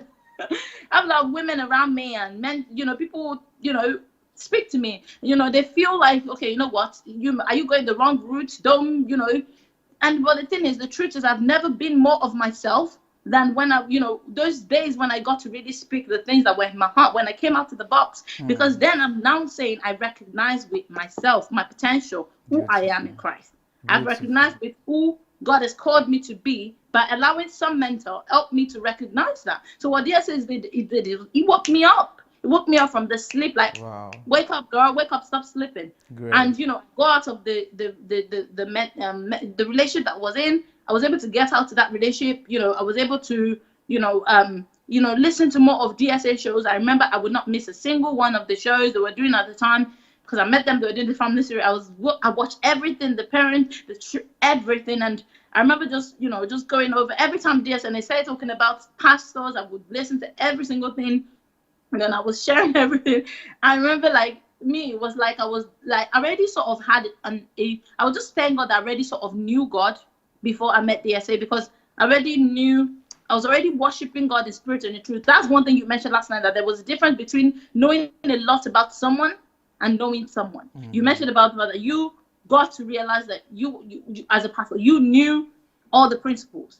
But the truth is you couldn't even say to people, I'm going to heaven.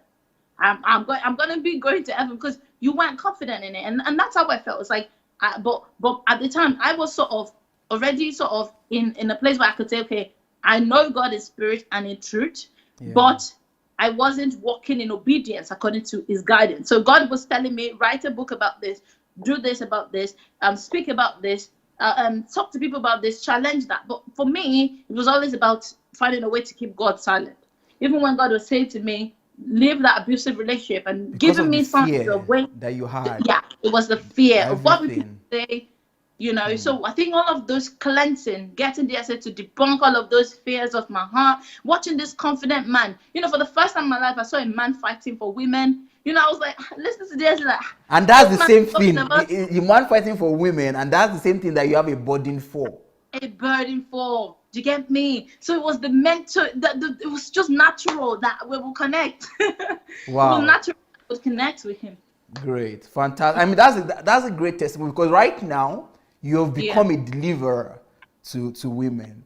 Through your videos, you've become that, and I think it's a testimony that the world has to know, and they have to know that mentorship would, like you said, it will call out those inner treasures in you and push you to becoming a deliverer and a savior to your world. Amazing testimony, amazing testimony. You continue your presentation, but I want to just give maybe another, just to remind the viewers that I'm sure maybe some of you watching, you also have testimonies like this. So please, if you want to share your testimony, you could just go to Facebook Messenger, search for Move Agents. You know, imagine someone like Elizabeth, who had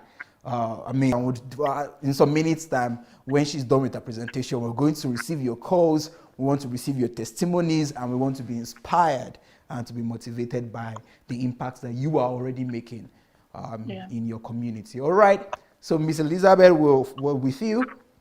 Okay, so I think I stopped at it has the materials, the information, and the expertise. So I think we can all agree that moving to the next slide, right?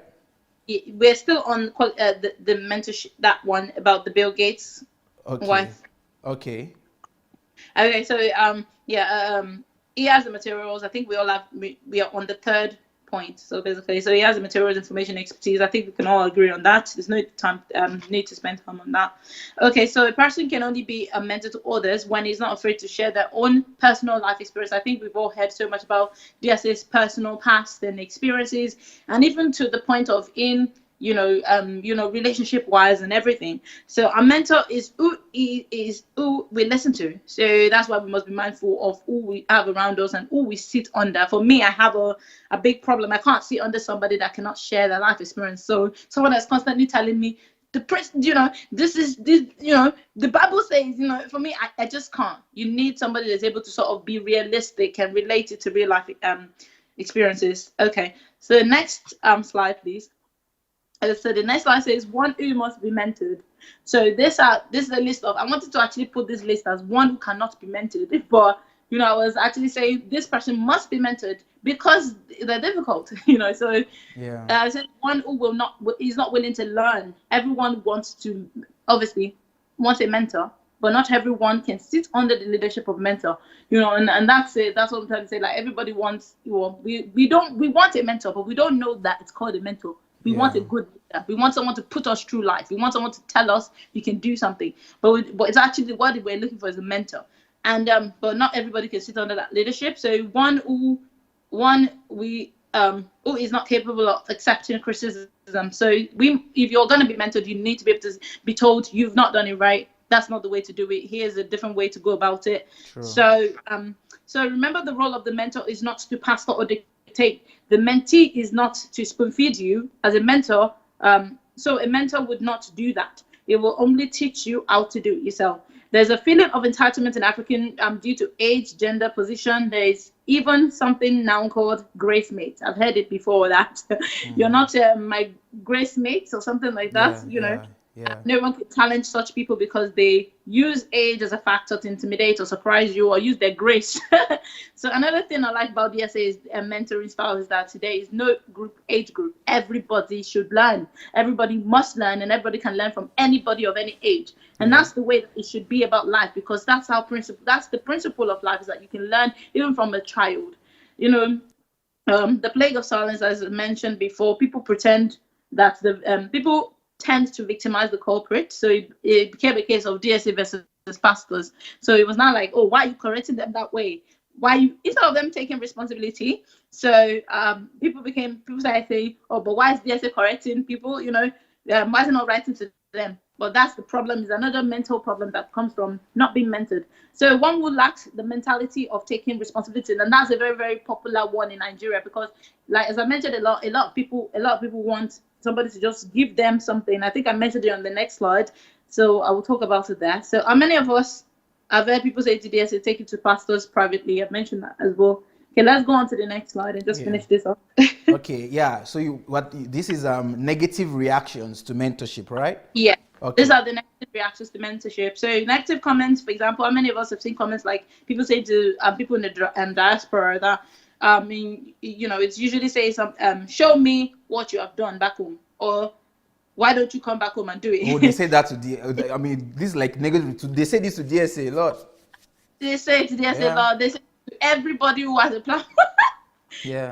I'm pretty sure we can all testify. So, and I said that's due to a consumer mentality, because it's easier to get money that will last you 1 month than to sit down and take a lesson that will last you a lifetime. People remember what I was saying about people don't want to take responsibility. It's a very popular behavior. Nigerians don't like, we pass responsibilities on to other people. So I was saying that we don't want to sit under leadership. This is because majority of people never learn to take responsibility themselves. They don't want to do it.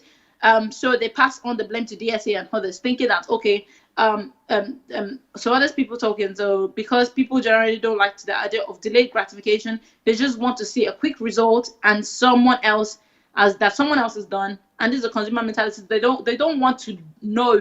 It's like somebody's coming and telling you principles. They don't want to know. They just want you to show them results. So what DSA teaches are principles, deep skills management training, which when rightfully followed will yield successful. Make you a successful being and bring you the outcome that you want to see. But it is only a lazy person that cannot be mentored. I will have a problem with that. Okay, so those who are procrastinators. So people will say like, it's just not the time yet. Maybe I met him. They do this. The CDSA show. They're like, I'll watch it later. I'll watch it later. Tomorrow's on. I'll watch it later. I'll watch it later. But like, you never watch. Then we can't catch up because it's too much. So it's never the right time. I was talking about when we're young, we're told it's always the right time to do the right thing. So so we must always I said here that was right to do so.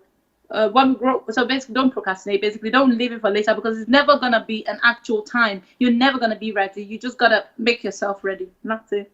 So a lecturer's job is to teach. Remains your job to grasp it. So both the teacher and the students have to put in the effort. Yep. Okay. Great.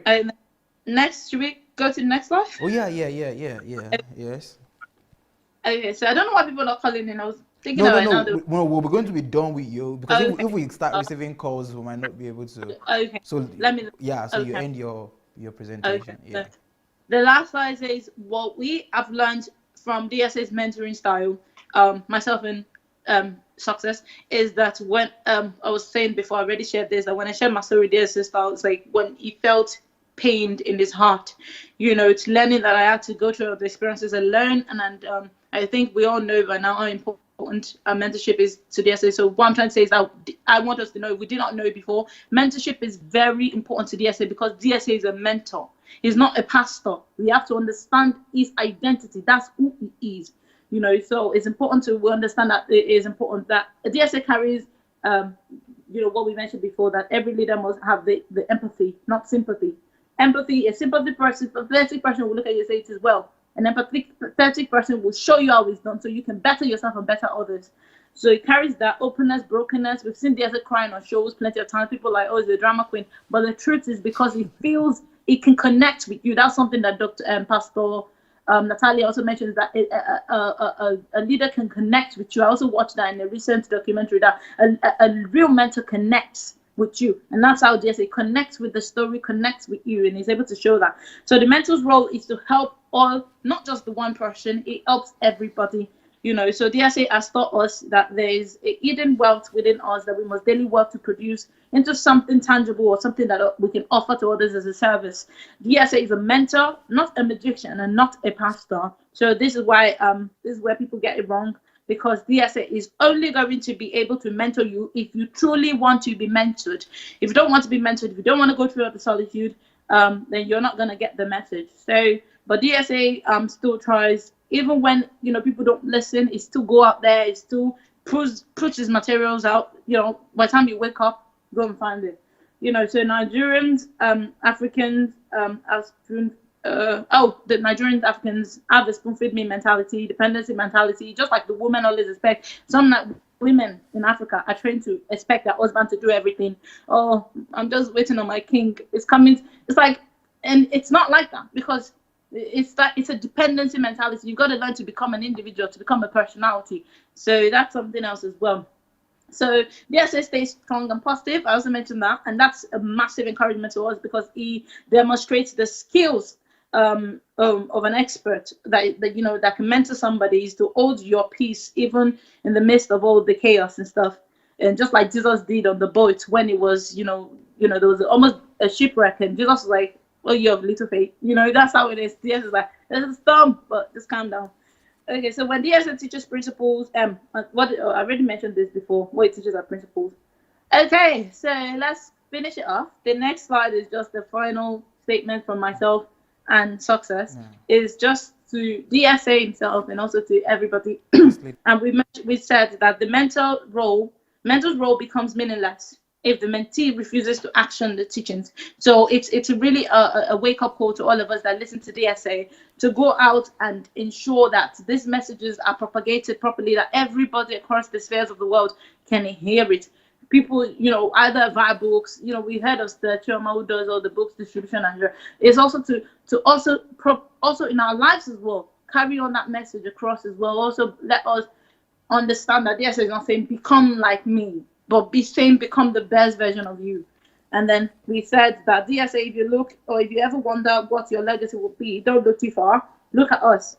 We will carry your kind of impact into the next generation, Elizabeth and Success. So we will be those ones that will be like, okay, you know what? So that's it. Thank you very much. Wow. Fantastic. What a journey. I mean, you literally, this is a very good explanation from A to Z about the importance of mentorship and how DSA is a mentor, and just to help our viewers to begin to see DSA and to see him as a mentor, because like you said, many people just see him as a pastor, other people just see him as a teacher.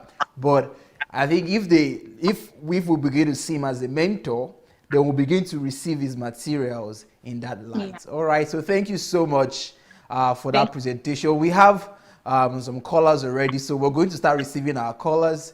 If you are a mentee of Dr. Sunday and you have your testimony you want to share of how Dr. Sunday has mentored you, the results that you have, the shifts in your mindset, please feel free to write us by going to Facebook Messenger, search for Move Agent, and let's hear your testimonies. Let's hear how the mentorship program, well, if you're going through the mentorship program, I think I would also like anyone who is going through the mentorship program to also share their experience in that mentorship program that Dr. Sunday has. It's a free mentorship program, actually, on SundayAdelajablog.com/mentorship. And Dr. Sunday says, I mean, that program is like worth like $3,000 a year, but it's offering it free. And if you are in that program and you would not mind to share your experience going through that mentorship program online, I mean, I want to welcome you with my arms wide open. Please just go to Facebook Messenger, like I said earlier, search for Move Agents and write to us that you would like to call in. And let's hear your testimonies. Mrs. Elizabeth. Thanks so much, Pastor Andrew, for your time. It's the time spent with you. Thank you. Doing things out there as well. Just wanted to really, you're also a mentor to many of us. All right, sorry, I'm going to cut you. We already have a caller who wants to share, so we'll come back to you. Hello, caller. Hello, Dr. Anu. Good evening to you. Can you tell us your name and where you're calling from, please? This is Pastor Harmony, calling from Cameroon. Oh, Pastor Harmony, thank you so much for calling. You're welcome, sir.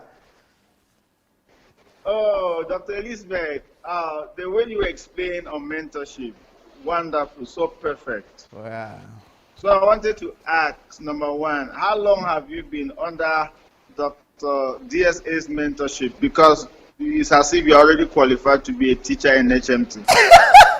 I don't know if you heard you. Did you hear what he said? I think you have to put in your earpiece so you can hear what he asked. So he commended your your teaching, and he asked that how long have you been under Pastor Sunday's mentorship? Because just listening to your explanation of mentorship, you qualify already to be a teacher in HMT. So we would like to hear your feedback. So how long have you been mentored? I've been listening to DSA since 2016.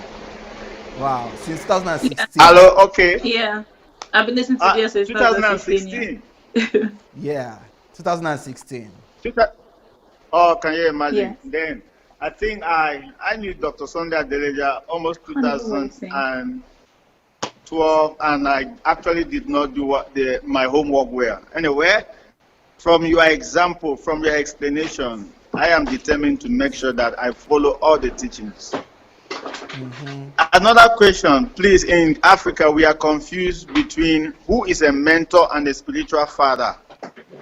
Everybody, this is my spiritual father. Very soon here, this is my mentor. Please, what is the difference between a mentor and a spiritual father?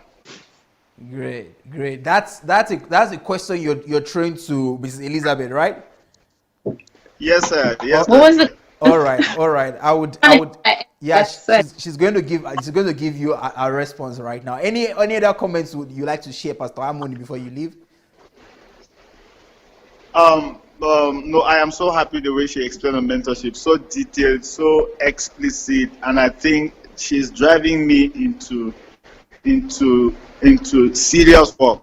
I really have to dedicate myself to really be mentored by DSA, so that just 2015 or 16, this is too much. Beautiful. It's a challenge on my side, and I have to really sit up. Thank you so much, Elizabeth. And thank you for the good work that you are doing. And we want to also thank Dr. Sunday Adelaja and for the teachings, made it available for people for free all over the world. I think in this generation, if people don't take advantage of this knowledge that DSA has given to people for free, I'm not sure they will really become again. Because what do people really need now, apart from this information? Thank you so much, Dr. Anu. Thank you so much, Dr. Elizabeth. Great. Wonderful expose. Congratulations. Amazing. Thank you so much, Pastor Harmony from Cameroon, for calling. If you've not registered for the mentorship program, I think it would be a great one for you to do. For you to register for Dr. Sunday's mentorship, you could just go to sundayadelajablog.com/mentorship for our viewers who are watching us and they're asking, how can Dr. Sunday mentor me? How can I be a mentee? Well, that's it. Just go to sundayadelajablog.com/mentorship for mentorship. But Queen Elizabeth, yes, a question was asked about the difference between spiritual father. I mean, we have spiritual fathers, and some people say my mentor. So what is the difference between a spiritual father and a mentor? That's the question that Pastor Harmony asked you. Well, I think the whole idea of people not understanding what a mentorship means or who a mentor is already a problem, a factor, because some people actually have mentors that are genuine mentors, but they refer to them as spiritual father. But it's not actually a spiritual father because it's not giving you any sort of spiritual guidance.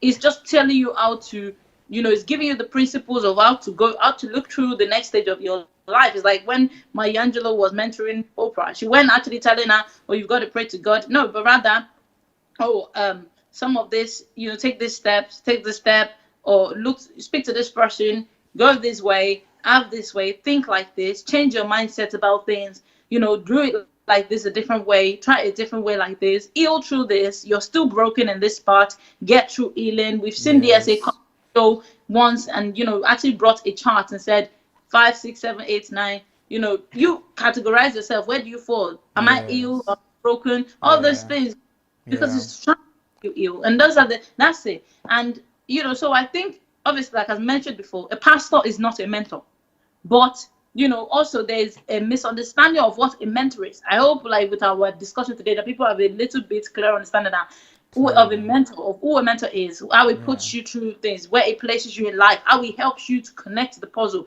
Remember, our definition was that a mentor is someone who helps you to connect the connects your The connects dots. you. Yeah. It helps you to connect the dot that you already have. You already have the wisdom. It just guides, it just oversees, it just gives you advice. And it also challenges you and tells you what time frame to connect it. Okay, you gotta connect puzzle. All those things that you need to do. Those things you need to form. Those things you need to get rid of. You need to get you know so Great. it's about understanding that mentor is not a pastor, is Mm-hmm. a leader, is I think another word I like to use for mentor is the leader, which I've said, Yeah. Yeah. it's, Fantastic. Great. yeah. Great. Great. Great.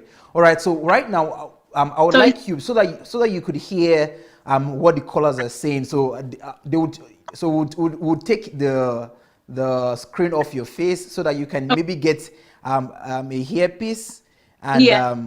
and then you could listen to what people are saying. So apakaji toka yada.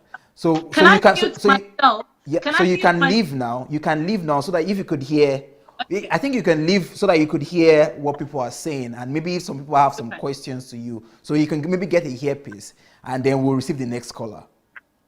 When you say leave, By leave, I'm saying you could go get a earpiece. no, Well, what I can do is, when people are calling, yeah, yeah, can I yeah, mute myself here and uh-huh. I'll just keep it on my iPad? Okay, okay, okay, Yeah. okay. All right. So we'll receive the next caller right now. Okay. All right. So, dear viewers, if you want to partake in the DSA books promo, Dr. Sunday is advertising. Is actually not just advertising, but is giving a discount for his books for this his birthday month. So, if you want to partake in this discounted rate, you could just go to your mail and write to us at DSA'S books@gmail.com. All right, so we have another caller right now. Hello. Hello, caller. Good evening to you. Hi, this is Helen. I'm calling from the Oh, United States. Hi, Dr. Anu. thank you so much for calling, Mrs. Ellen. Good. Of course, I have to. And Awesome. hi, Elizabeth. All right. Hello, Elizabeth. She's saying hello. She's following. She's following. Yeah, Yeah. so I've been listening and it's so interesting. I have to call because this is DS's birthday, birthday month, right? Yeah. So, how can I start this? I don't even know where to start. Okay. I want to say that this is bigger than DSA is bigger than mentor. And I'm not trying to exaggerate. And Dr. Anu, you know me. Well, we haven't met, but I'm very complex. I am not an easy nut to crack, but I'm telling you, DSA is bigger than mentor. I been with DSA for a year, and DSA has really taught me. And I've been I have, throughout my life, have been privileged. I won't say opportunity, but I've been privileged to meet really intelligent people. And because I'm very inquisitive, and I have never met somebody like DSA. His intentions are right. He is a giver. He doesn't give small, He's an extremist, He gives he's just a very special person. And when I met him, I connect. It took me a few minutes to connect with him. And that doesn't happen to me easily. I didn't have to investigate him because there was no need. I didn't have to go, I've heard some people say, oh, so I think this is not real. So I went to the internet and I started digging. I never did that because I connected with him. When I listened to him, I heard truth. I heard sincerity. It was pure, So I followed him. And when I met him, I had so many questions and I was confused because I wanted to worship and I loved Jesus, Somebody didn't persuaded me. I just knew that I wanted to worship. And the church was a mess, so I was confused. So when I met him, he cleared all those doubts. And I was like so happy. I have to start all over again. But now, I'm not the kind of person that is worried to start all over again. If I find that it's trash, it's trash. I don't have that natural African fear not to talk, silence of all, none of that. That is not part of me. So when the truth hit me, I move. Wow. And I might not start a talk show and whatever on the internet, but trust me, I am given. Everything that I've learned from DSA, I am given. Everybody that comes my path, I am totally given. And trust me, I've done a lot. Amazing. This is very personal. I go 1-to-1. And I'm very deep, so I don't just want to just blab, waste my time and go on. You know, when I mark somebody and I know I want to impact somebody, I go personally and I give that person the truth, and that's what I've been doing. Amazing. But yes, so back to DSA. DSA is not just somebody that's just going to mentor you one-on-one, and then you get all excited and get a goosebump and then you go away. He's not. He is here to change the world. Let me tell you, this is what DSA is doing. And my prayer for him is that all the persistent, consistent knowledge, effortless. I'm not going to say he does everything effortlessly, so that's how you know it comes so natural. And I pray that everything that he has given will fall on the right soil. Amen. And it will grow. Amen. And the fruits will actually spread the world. And I think at one point I had inboxed him and I said, DSA, you're changing the world every minute. Wow. And I mean it. Wow. He is.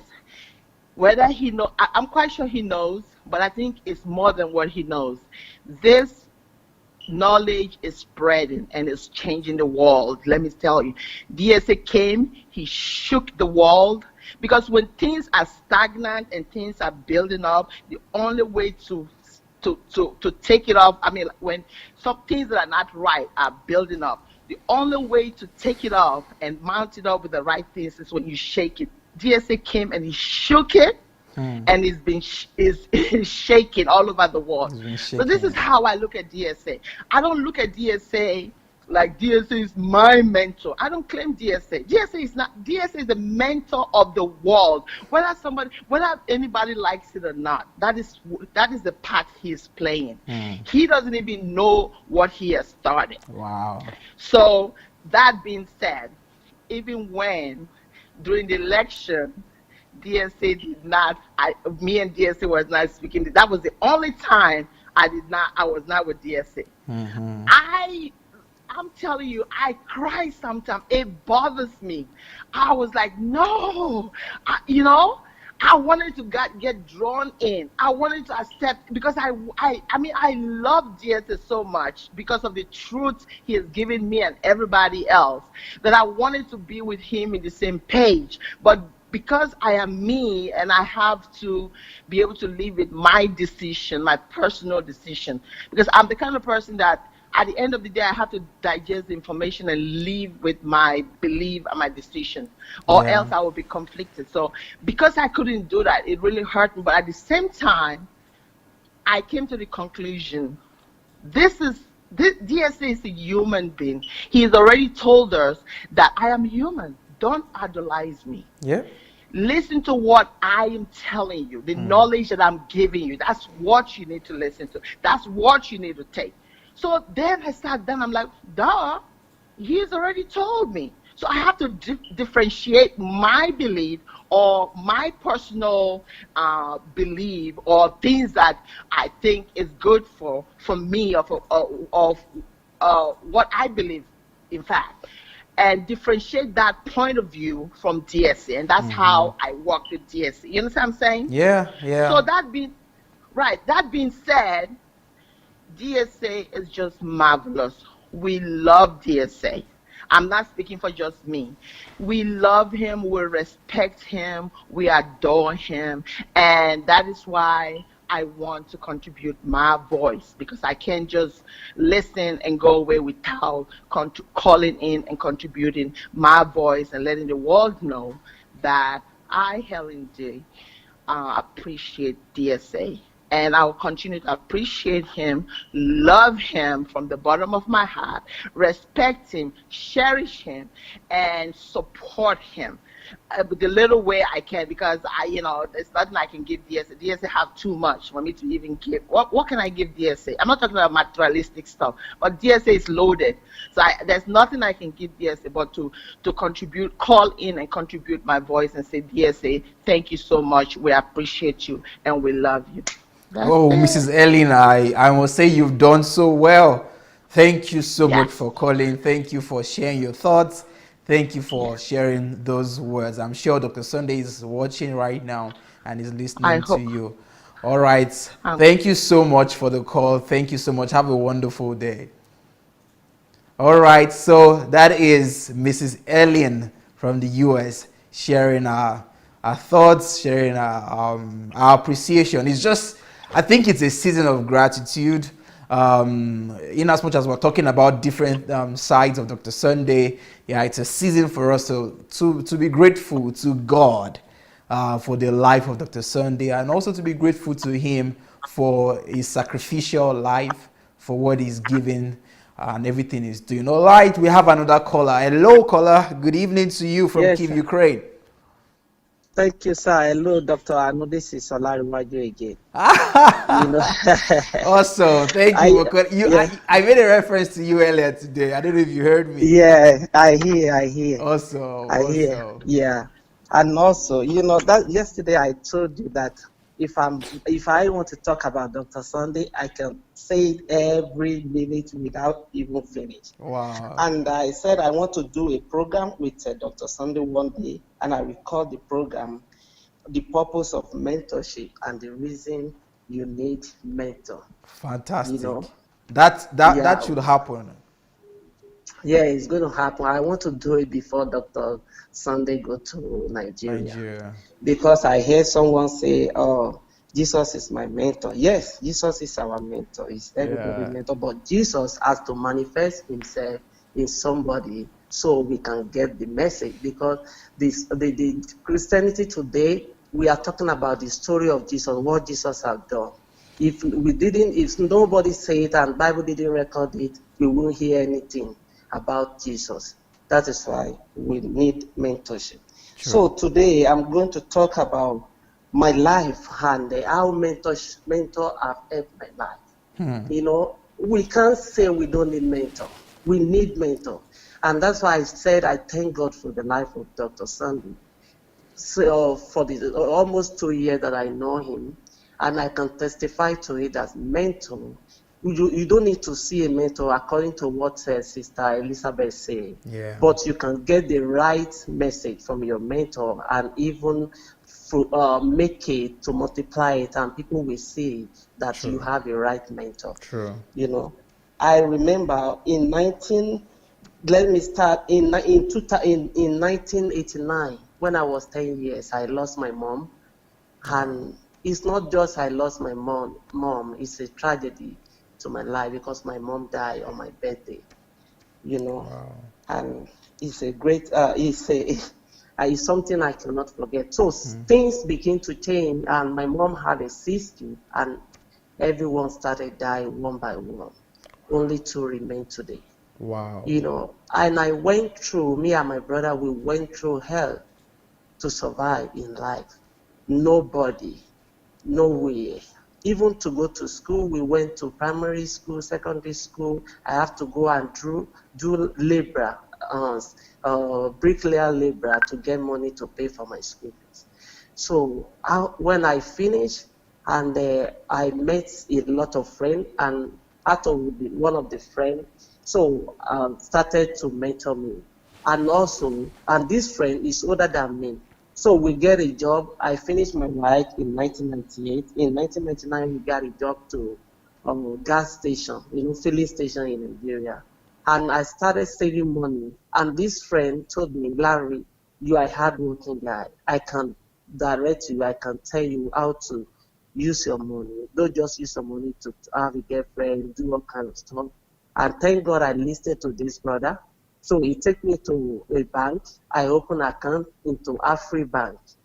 So this AfriBank I started, and one day he came back again. We worked in the same police station, but he's older than me, you know. I went to him and I said, sir, I have some money and I don't know what to do. And he told me, Larry, you can use your money to buy properties. That is how I started buying land. I bought 7 land and 7 cocoa farm that time. And also, this is how I begin. So in 2003, I got admission to Ibadan Polytechnic. And I said, and nobody, because I'm the only one, I have to take care of my father. My father doesn't have anything. He's a poor man, and I love him because he have something I call encourage. He encouraged me. He told me many things about life. So I have to take care of him. I have to take care of my brother. So I said, okay. Before I go to that school, I opened a tuition. One cement, I call it cement store, and other is oil, I call it oil farm. You know, I sell it oil and I sell cement. So I went to school. I started paying, and suddenly things changed because of the people that I put there. They are not trustworthy. Everything collapsed, everything. And one of my friends came to me and said, Larry, you know what, you can travel out. You can travel to UK. That is how I involve in travel. And I spent all my money to go and study in Stratford College in London. I got admission. I pay all the necessary thing I do. But unfortunately, they refused my visa, and they said, well, the person who may accommodate you, we contact him, and he said he didn't know me. And the person didn't told me that he will use somebody that he will not be able to identify me. This is how I started appeal. I appeal, I do all kind of things. So the day they will give me a visa, they send a letter to me. They say the court, they are going to have a court case on November 2006. Yeah, and the court is going to be Royal Majesty in London. If you have anybody that can represent you there, that can say, I will stand for you, he will give you the visa. I called one of my uncle, and he said he's going to help me. I sent the letter to him. He signed also. He sent it to the court, and the court sent another letter that, okay, the case will pronounce on so date. I said, okay. So on that day, that is November 2006, they called me. I didn't receive any call from my brother from anywhere. So by December, my uncle called me and he said, Larry, I'm sorry, I forget to go. I went to work and I can't be able to make it to go. That is how they disqualify you. And he said, don't worry, God will do something better. That is how things go parallel for me, because I've sold everything that I have. I sold land, I sold everything. I spent 1.2 million on this traveling. This is how life become miserable. I cry. I couldn't go anywhere. I just locked myself inside room. I will not go to anywhere. So one day my friend came and he said, Larry, you can't continue like this. We couldn't see you anymore. You look raw. You don't look good like before. And I said, I want to die. Because the reason why, look at my father, look at my brother, things are going wrong. We can't afford 3 meals of And I said, no, I need to. He said, no, Larry, don't die. I have another option for you. I said, what option? He said, you should go and learn something, maybe like electrician. I said, no, I know, I would rather die than do that. So this guy will come to me every day in the morning, give me money and just sit down with me, mentor me. So he said, okay, you know what, you need to follow me. And this guy is a painter.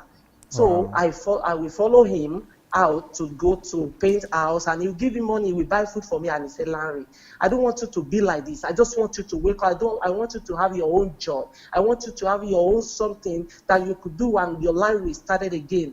And I say, do you know what I know? What I love? He said, well, I said, I love electrician. I want to be an electrical technician. So he took me to one man, and the man said he's going to collect 28,000. And I said, I can't afford it. You know, my father cannot even afford 100 naira. you know my family, and he said, Larry, don't worry. And he said, okay, I have second option. He said, there is a guy, he's my friend, he's a plumber, he can help you. So we went to the guy, and the guy said, okay, you can stay here till you get money, but I will collect 6,000 naira. I said, okay. So for 3 months, I knew the job. I can do it by myself. So people that you know, that my boss friend, they will come to me and they will say, Larry, don't worry, we'll take you to. So on Sunday, they will give me a contract. The contract that's supposed to pay a lot of money, they will pay me 2,000 naira. I will run 3 toilets, 4 toilets, and I will collect. In just 7 months, I have 150,000 in my account. Wow. And I could be able to give my father 100,000. My father said, how do you get it? I said, don't worry, Dad. I start life begin again. People see me. You know, my friend in school, they will call me, say, Larry, you can do this. You can quit school and come and learn this thing. I said, yeah, I will do it.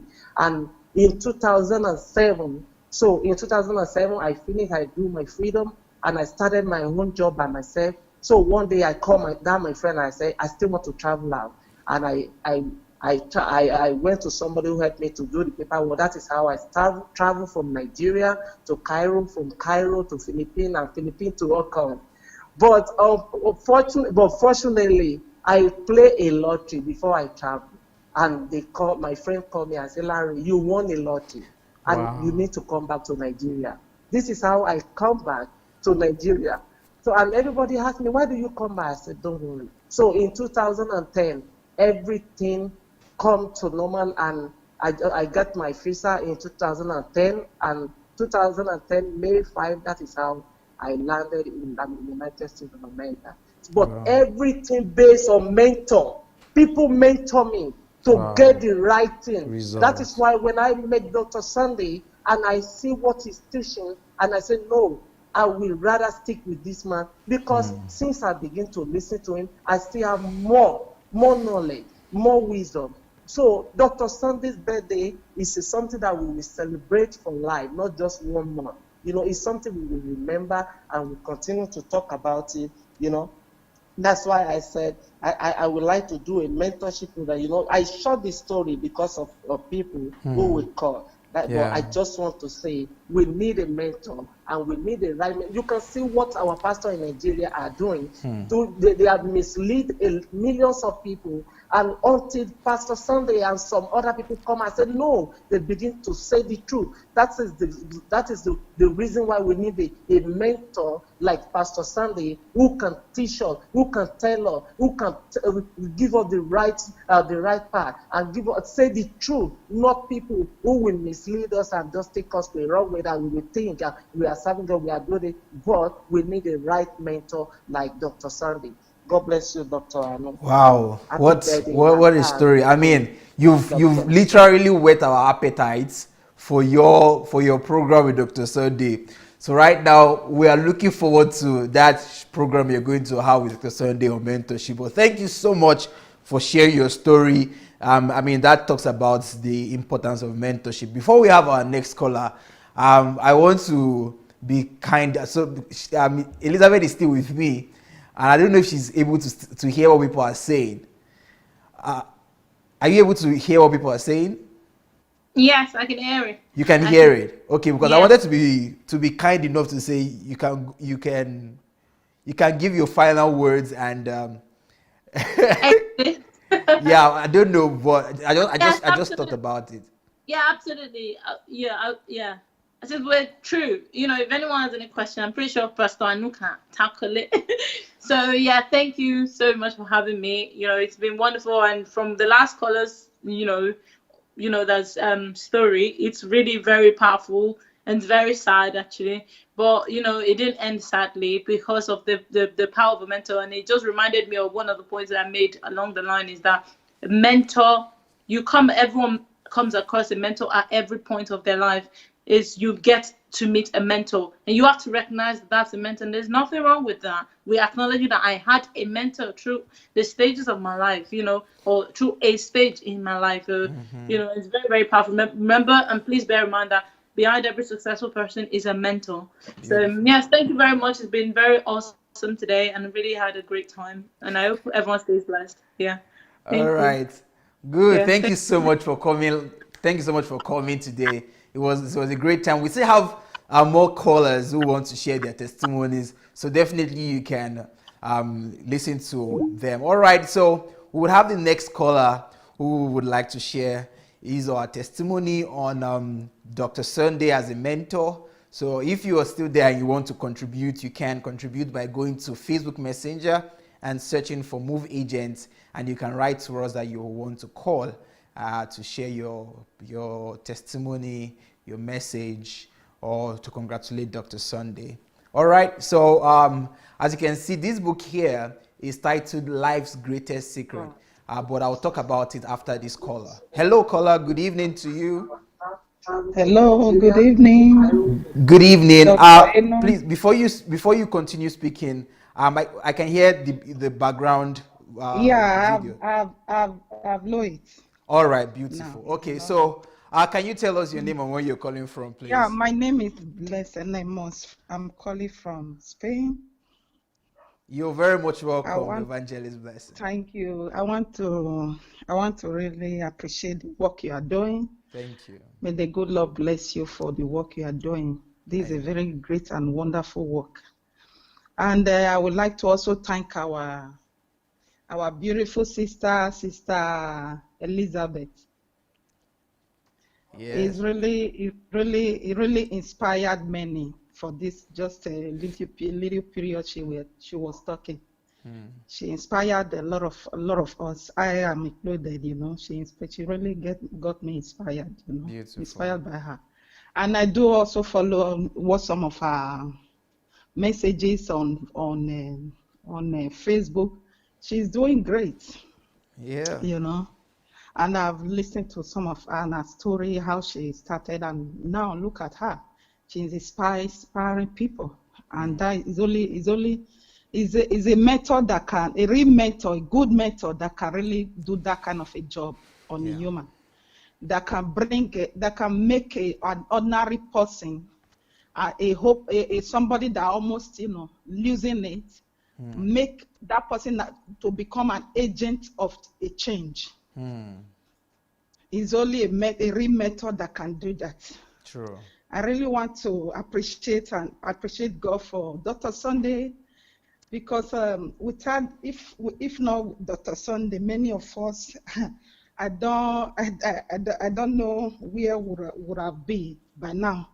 Many of us would have thought that God have forgotten us, or God is not hearing our prayer, or God many of us would have blamed God for a lot of things. Would have blamed God. I thank God for Dr. Sunday. When we are talking about what Sister Elizabeth, we're talking about Dr. Sunday, and he refers to Dr. Sunday that Elizabeth, according to her, that she said that DSA is like a Jesus for her. And a lot of people, a lot of religious people will not understand that word. When somebody says somebody is like Jesus, what that actually is a big word. That is a big word. It's not just to praise somebody, to give merit. No, it's the reason why many people like me, many people like Elizabeth, they are looking for formerly Elizabeth, not Elizabeth of now. People like that, the reason why they are looking for God in different places, looking for God in a building, looking for God in desert, looking for God on the mountain, looking for God in wherever, because they did not see human being that look like Jesus Christ. That could act like Jesus Christ, that could talk like, that could represent Jesus, that could demonstrate and replicate Christ here on earth. They could not see it. That is why they are looking for Jesus on the mountain. They are looking for Jesus inside on the building. They are looking for Jesus in different ways, because they could not identify it in the people that are around them. So I thank God that it's of true that Elizabeth was right. Many people that really have an encounter, that really come across at Dr. Sunday, that really come to know Dr. Sunday, many of them, I do listen, I have not met Dr. Sunday one-on-one. Yeah. Then when I'm listening to their testimony, many of them, I heard them saying that the first time I saw Dr. Sunday, the way he received me, nobody have ever honored me as such.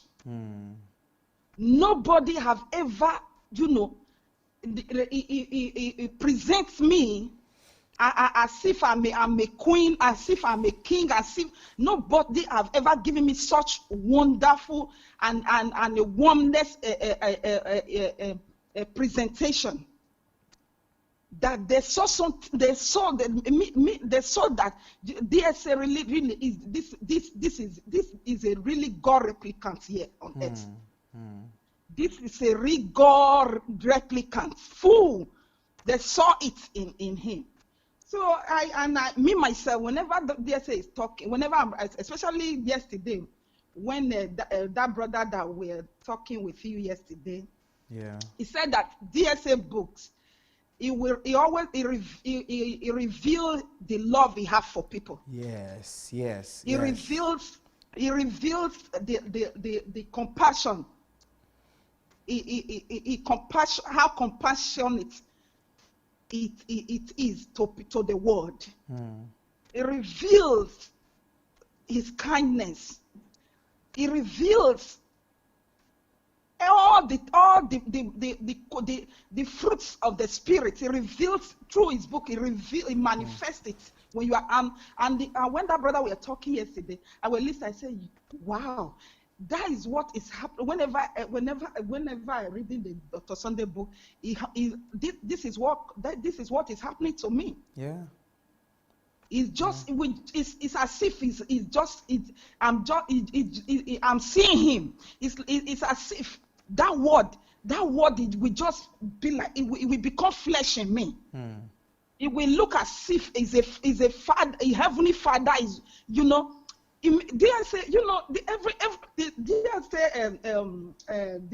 his attributes when a pastor Natasha come up with a 50 attributes. 50 of DSA attributes. Yes. I say for me is more than that. Is more than that. It's true. So because that word that DSA that Sister Elizabeth said that DSA when is for her, DSA is like Jesus here on earth. Many religious mindset cannot comprehend that word. They will say that by saying DSA is like Jesus, they will say they are equating him to Jesus. And they will say you want to idolize him now. Yeah, yes. They'll say you want to worship him now. Yes, that is saying DSA is like Jesus. Everyone that really know DSA, everyone that really know DSA know that what Elizabeth said is true. Anyone that when we're not talking about the mentorship class, mentorship that Elizabeth was talking about, it's true that everyone that really want to follow God, you really need a mentorship here on earth. You need a mentor. But the question is that who is mentor? And where will you find a mentor that will really bring life out of you? That will wake you up, that will make you to become an agent of change.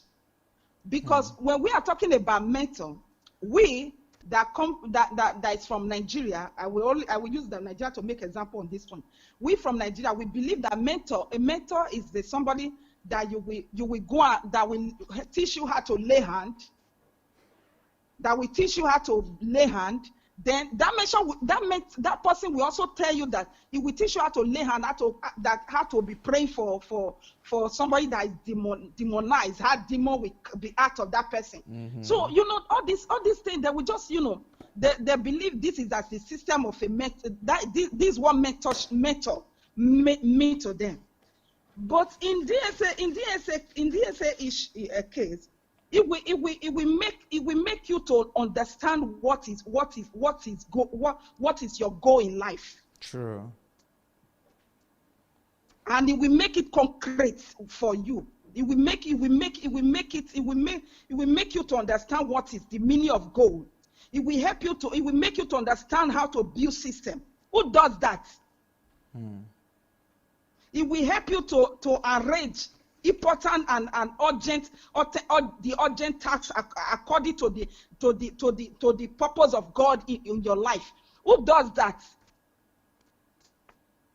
His mentorship class. It will not just.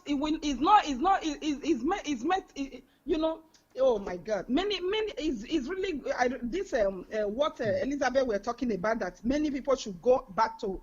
They will go and look for a mentor. Because when we really actually know what is mentor, then we'll now understand who DSA really is, who he is, and how we can identify him.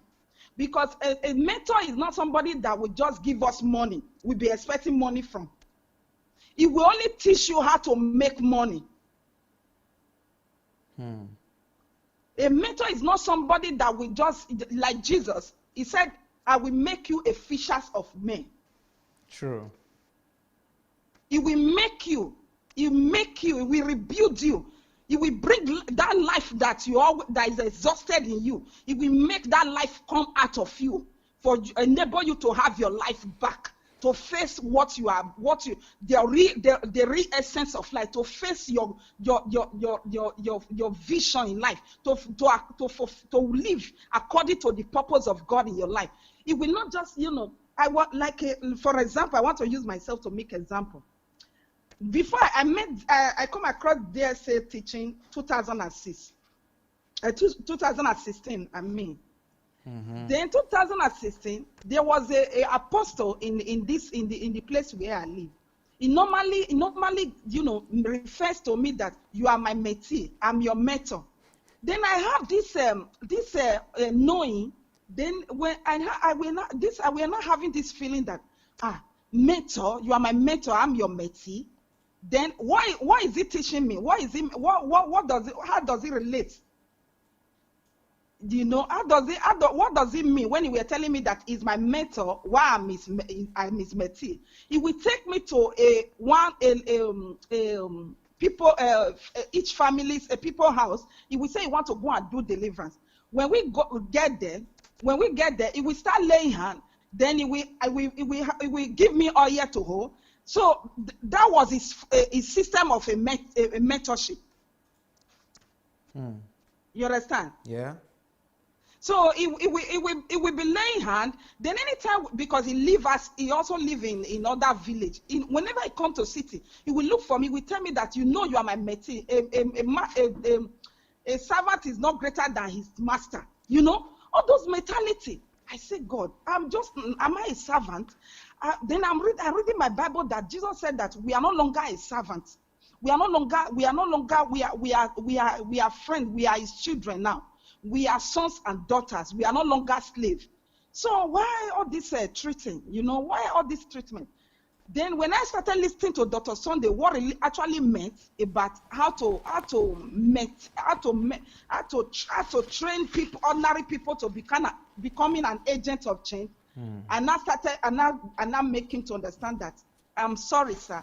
I believe that there's a mistake here.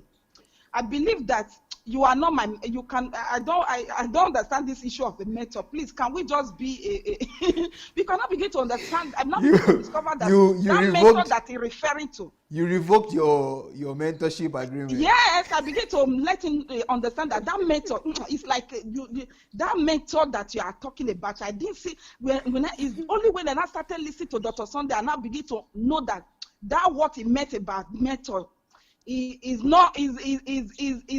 making mistake. A mentor is not just to put you in bondage. You know, you don't even know the where you are going. You don't even understand who you are. You don't even know the purpose of life. You don't even know. You don't even know your goal. You don't have vision. Then it's like I'm in the dark. I saw that something is not right. Then when I started listening to Dr. Sunday, I started revoking him. I started telling him, please, you are not my mentor. He said, no. He said, I'm stubborn. That is rebellion. He said, I'm stubborn. I said, no, I'm sorry, sir. I don't believe you are my mentor. I don't believe. He said, what? He said, I should go and pray about it. For me not to just disrespect him that way. And I said, okay, I will pray about it. Then I started reading Dr. Sunday, this Mountain of Ignorance. That was my first book. Then when I read that book now enabled me to know that ignorance that we are talking about, ignorance is spread from the church. Ignorance spread from the church. Through the teaching we are getting from the church, and through the message we are listening to from the church, it makes us to not it makes us not unable to use our mind. We are not using our mind. We are not using our mind any longer. So that book, that Mountain of Ignorance, it make me to understand a lot of things that ignorance that make somebody to becoming knob in the kingdom of God, become adamant, stagnant. Without you don't be. It's like when somebody is in the dark. When you don't know, when you are in the dark room, you don't know what is what any longer. I say, wow. So that book it make me to understand that hence its ignorance spread from the church. I begin to limiting all those church activities that I almost shook myself up with. I limited them all, and I begin to concentrate on what Dr. Sunday is teaching. And I begin to understand that how you can value your word. If you don't value your word, you cannot value the word of God. That now enabled me to learn, and I begin to learn that you have to value your word first. If you don't value your word, you cannot value the word of God. So that gave me the courage. I begin to, and because if we don't value our word, our attitude towards the word of God, our attitude toward what people are telling us, our attitude will be wrong. And I begin to learn that you must value your word. And because God value his word, that is why he could be able to create, he could be able to create man in his own image and likeness. He began to reform me. I say, wow, that is how my own word begin to start having a new shape, a new beginning, having a new shape. My mind beginning to function, because my mind, I cannot internalize any before. I cannot even use my mind before because of religiosity. Wow. Because of religiosity, because of the ignorance that we inculcated in me through church. So DSA is not just a pastor. When they are referring to DSA, hello, you want to say something? Yeah, we're listening. We're listening to you. Okay, so DSA is not just a pastor. It's not just a pastor that somebody will be looking forward for him to be pray for us. It's not just a pastor that somebody will be expecting to come and lay hand on them. It's not just somebody that you are paying your tithe and offering that you'll be demanding. When DSA said that, whenever he said that he want to support you financially, it's by the grace of God. There is by the grace of God, His grace that led him. Is the Spirit of God that led him. So then is not even because DSA is a teacher.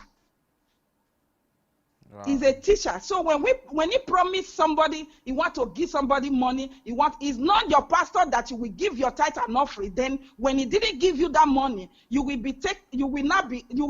have all the legal right to be angry because you are giving him all your money every month and almost every Sunday.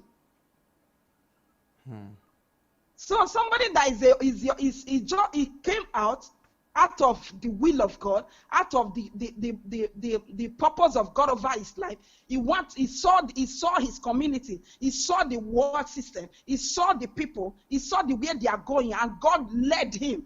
He brought him to come and transform our world. So it's our duty to go and know the meaning of a mentor.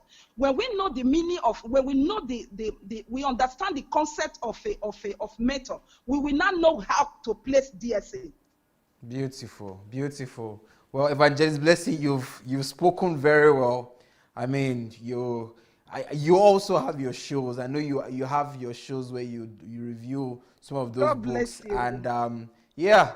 I think you spoken wise words, and your words will definitely resound in the hearts and in the minds of people, not just for this moment, but even people who would watch this video after it's been done now. So thank you so much for sharing your thoughts. Thank you so much for sharing your impressions, Evangelist Blessing.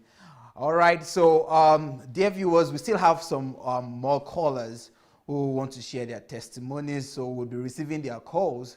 And if you want to partake in the DSA's book promo, as I've been announcing, to get Dr. Sunday's book at a discounted rate, you can do that by going to DSA'sbooks@gmail.com. All right, I have another caller. Hello, caller.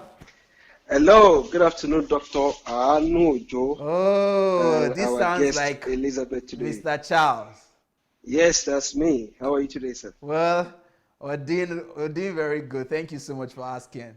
All right, let me quickly take a swipe at our guest today. Where is Mrs. Success? I know she has dropped off. Did you mix the name? Because the name is Elizabeth. I know she's going to tell me I'm a personality. I know you're a personality. Please, can we all applaud her? She really helped, and that's why you can see from the callers that they got it right, how they should see a mentor. True. And one of the beautiful things about her, which is equal, the same for many other people, is that I have also never met DSA before. I don't spend personal time pursuing DSA to asking questions. I stay from a distance and I'm watching. And in my watching, I'm taking lessons. Beautiful. The first time when I came about DSA when it came back live on Facebook, when I heard it, the first thing I did was to go and listen, what has this man been preaching? So I abandoned the live broadcast, went for the over 200, in fact, those messages he had then were about 140 something. Then I was looking on internet, I found a lot more. And when I listened to them, now I understood where this man was coming from. So you are maybe one of the very few people who would be able to understand why Dr. Sunday says, listen to 200 of my messages, because you've done it. If you don't, it is impossible for you to get the best of DSA. When DSA tells you, I am going to Nigeria. See, there is a message DSA preached in 2008. In that message, it was in America, I can't remember the state. It was telling them that God is going to raise someone for Africa. He didn't know he was the one that will go. It was telling that God is going to raise someone to challenge the order of the day. Even the church world will be challenged, but he never knew that the cup was hanging. Wow. But the cup was hanging on his head. Wow. But you see, if you don't listen to these messages, you don't hear what he said in Norway, you don't hear what he said in Sweden, you don't hear what he said in Germany, you don't know all these things, you'll just be shouting, oh, Dr. Sunday Adelaja. No. Calm down. Go, and when this man makes a statement that God is not going to come and change Nigeria, what does he mean? You must know what is behind every statement. And how can you know? It took the children of Israelites to understand what God was saying. That's why God will first introduce himself. I'm the God of Abraham, Isaac, and Jacob. You must first understand how I walked with those men, what I said to them as promises, has it come to pass or not, before you can know how to walk with me. Track record with God. And God doesn't leave anyone in darkness. There must always be a track record. And when people are telling us today that Jesus is their mentor, they are liars. Jesus only had 12 mentees. And one of them never took the lesson. A mentor is a teacher. They called him rabbi. In fact, it's kind of mentorship. It's like what you are enjoying now. They live with Jesus. They walk with him. They know everything about his schedule. Wherever he sleeps, they sleep. Wherever he walks, they walk. Those are the people that were his mentees. That's why they call him teacher. Teacher, what teacher meant in those days is not what teacher meant to us today. In teacher, in those days, you pack your bag, say goodbye to your parents, and go and live with your teacher. Yeah. That was why when Elisha was called, the first thing he was looking at is that, oh, first, let me go and address my parents. No. You have to abandon everything, because once you go with this teacher, all your lesson is on the way. Sure. And you don't know if you ever find your way back home. And that's why Christ himself said, when I go, the Spirit will come. He will teach you all things. But you have two options. Sit down with the Spirit to download to you and go through all the way, the pain, the ups and downs, the mistake, or take the lesson from a man that has gone through the way and just run. The choice is yours. True. Oh, sorry. So, we really need to understand when you talk about mentorship, what should be your position. And when you have a mentor, your goal is to get the lesson. If you don't get the lesson, you are going to be disappointed. And that's why many people are disappointed today. They were looking for a hero. They were looking for a spiritual father. They were looking for someone they can cry to, and they will cry to God for them like Moses. Yeah. But Jesus didn't do that. That was why the Bible says he went about. He didn't sit down in one place. And this one will come. Sir, my son is sick. He will lay hands. The woman will come. Sir, my husband beat me. He will cancel. He didn't do that. He went about. So that means it's your responsibility to follow the mentor. Yeah. Elijah told Elisha, if only you see me, you can't be distracted. Focus. True. Don't listen to naysay. That's not your business. Just focus. Why are you here? What do you see? What do you not know that you want to learn? And the moment you have learned it, you can carry your bag and say goodbye. Fantastic. Nobody begged you to subscribe. And you see, you know what's funny about being a mentor? It is only those that are doing it to make money. There's no application form. I've not met DSA. I've not given him a cent. But I've taken from him from a distance. Yeah. If I tell him DSA, oh, I don't need you again tomorrow, he didn't even know I was there in the first place. I have all to gain or all to lose for myself. So we value him, we respect him. Following him, his boldness gave me boldness. His courage in the midst of adversity makes me not to care about anything happening in the physical.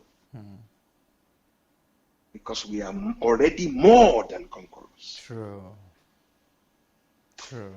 God bless you guys. God bless DSA. Wow, Mr. Charles. So I mean, listening to you is always refreshing. I mean, pure words of wisdom, and I'm sure our viewers they were not waiting for that point where you say you are done, because it will be good enough for you to just keep continuing sharing your thoughts. But thank you for sharing those words of wisdom. Thank you for releasing that out. We still have one caller left, as I can see here. Okay, so we're going to receive the caller. If you want to register for DSA's mentorship, free mentorship online, you could just go to sundayadelajablog.com/mentorship. We have another caller. All right, good evening, caller. Yeah, good evening, sir. I know Joe. Good evening to you. It's a pleasure. I thank you for what you are doing. First and foremost, I have to appreciate. Can you please introduce yourself if you don't mind? Can we know you and where you're calling from? Okay. My name is Mr. Godde Koyeme. All right. I'm a regular listener of your program, and as well, I share your program always. Thank you. Even I do watch party. Because Son Adelaja is a man that Africa actually needs for now. I think he's a mentor, he's a preacher. And at the same time, in fact, he's a man of God. Ever since I started listening to him, my life has changed. Yeah. I've come to know so many things about God. The man is a man who has been giving us the true picture of God. In fact, I say 7 boza to Dr. Sunday Adelaja. In fact, all his critics up till now, I've been asking them, why can't you come up and defend yourself with the scripture? But all his critics, African pastors, 90% of them, in fact, are only gathering people just for their own selfish interests. They are not making disciples, but they are gathering members for their own selfish interests. But I thank God for raising a man like DSA, a man like Sunday Adelaja. In fact, we all should rally around him because Africa has gone bad. That we need a man like him. God is not coming down. But I thank God that God has answered our prayer. We must give him all necessary support. Because I can see 90% of Pentecostal pastors in Africa, they are there gathering people for their own selfish end. Instead of making disciples, they are making members just for their pocket. But I thank God for raising a man like DSA. DSA, once more, I say happy birthday. DSA, I say once more grace. Beautiful. I appreciate you. Beautiful. God bless you. And Ojo, thank you for what you're doing and all the crew out there. Wow, thank you so much. Keep the good work flying. God bless you. Thank you so much, Mr. Godde. Thank you. It's a pleasure. For your appreciation. Thank you so much for that. All right, so I think that is our final call for tonight. Wow. I mean, thanks to Elizabeth, who spoke on this subject, DSA as a mentor.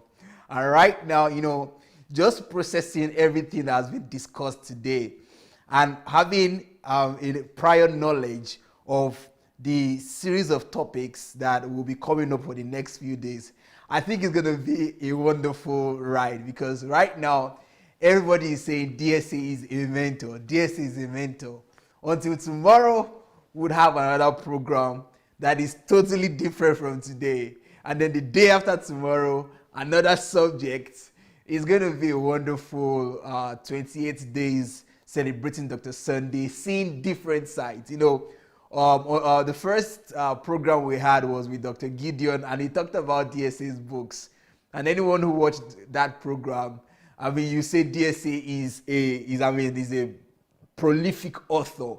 Maybe there is no one, or maybe there are few people who are able to produce quality books like Dr. Sunday. So you go and say, okay, he's a prolific author. Yesterday I spoke about DSA's values, and people talk about DSA, oh, he's a man of love, he's a man of faith, he's a man of hope and all of that, patience. And today, we're speaking about DSA as a mentor.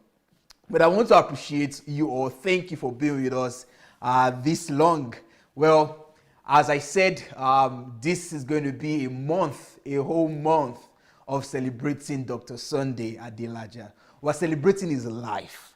We're celebrating his impact. We're celebrating his legacy. We're celebrating God's goodness in the life of Dr. Sunday. Of a truth, Dr. Sunday he's lived a sacrificial life. And there are many things that we can learn from him. A lot of things we can learn from his life, a lot of things we can learn from his